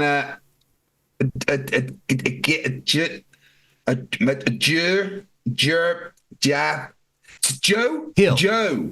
I'm getting a Joe. Is that right? Joe Hill. That's the one. Joe Hill. Yeah, Joe Hill. 1 week from today. I will be keeping you in check. Yeah, although he wants to debate both of us apparently. Make it so. He's still convinced that there is just one axis of star rotation. Yeah, so goofy. Stephen McCullers says, how many FTFEs does it take to change a light bulb? I don't know. How many FTFEs does it take to change a light bulb? None. Tough guys are not afraid of the dark. I'm not afraid of the dark. You're afraid of the dark. No, I'm not. Hey, so you know when you were a kid, right? And you go to the toilet at night, and then you'd have to run to your bed because that monster with the knife would be chasing you? No. Right? Why did the monster stop when you got under your covers? I don't know what you're talking about. I chased the monster. It's with the other way around. Right. Yeah. But the point is, why were you safe under your covers? If the monster would have eaten your brains... I don't know. Yeah, and why is there, if you put your foot on the floor, you're not safe, but if you have it up, you are. Yeah, absolutely. Yeah. But also, if your foot's out the cover at the end, they can still get that. Yeah, you got to bring it under. Of course, everybody knows that. Duh. So, all right, well... Adam Johnson, £5, says, I'm catching up with the stream before you eat them. They are a scone. After you eat them, they are a scone. Yeah. That's gone. I got it. Gone. Got it. All right, people. You ready to... I'm going to play the rap song that you and I were in. You should. Okay, yep. You got your outro to go? It's always ready. Should we... after this rap song, I'm going to play some airplanes and then go to bed. Should we do a countdown? 3, 2, 7, go. Wait, hold. Here we go. MC tune. Drop that beat. All right. Let it flow. Let yourself go. So I know that is the tempo. So, yeah, let's do this. So, Let's do this. Yo, it's MC Toon, the debunking tycoon. I shatter flat earthers, make them face the moon. Your attempts are decent, but they'll swoon in the face of my logic like a deflated balloon. Oh, MC Toon, the one to soon cartoons. On the real stage, send it close to their dues. Your theories are like old brews, sweeping ignorance or just spreading the views. FTFE stands for fumbling the facts, evidently. I drop truth bombs so splendidly. Your approach is soft, mine's unrelenting. I bring the science while you're just venting. MC Toon, the thing with silver spoons. I tackle pseudoscience to make them change their tune. You're the sidekick, I'm the rude. When it comes to debunking, I'm the rude.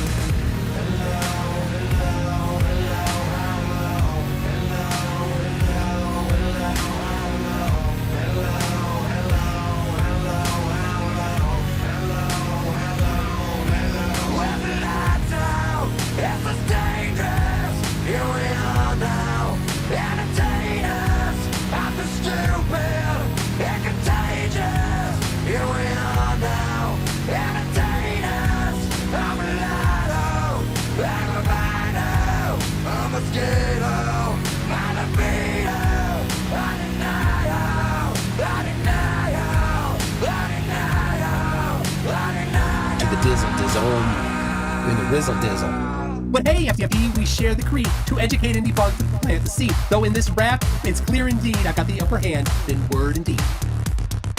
All right, hold on a second. The Zoom call died. Everything died. No.